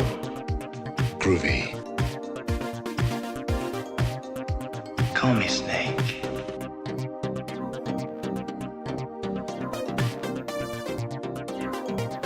I'm just a happy camper. All I'm offering is the truth. How, in the name of Zeus's butthole, did you get out of your cell?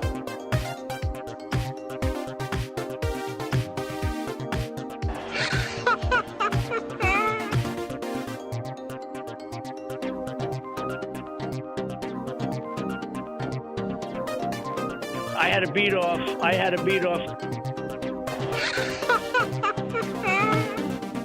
That's great psychology. Why don't you just say something bad about my mother?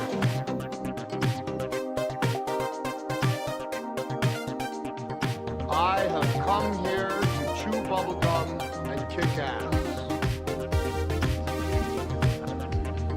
I'm all out of bubblegum.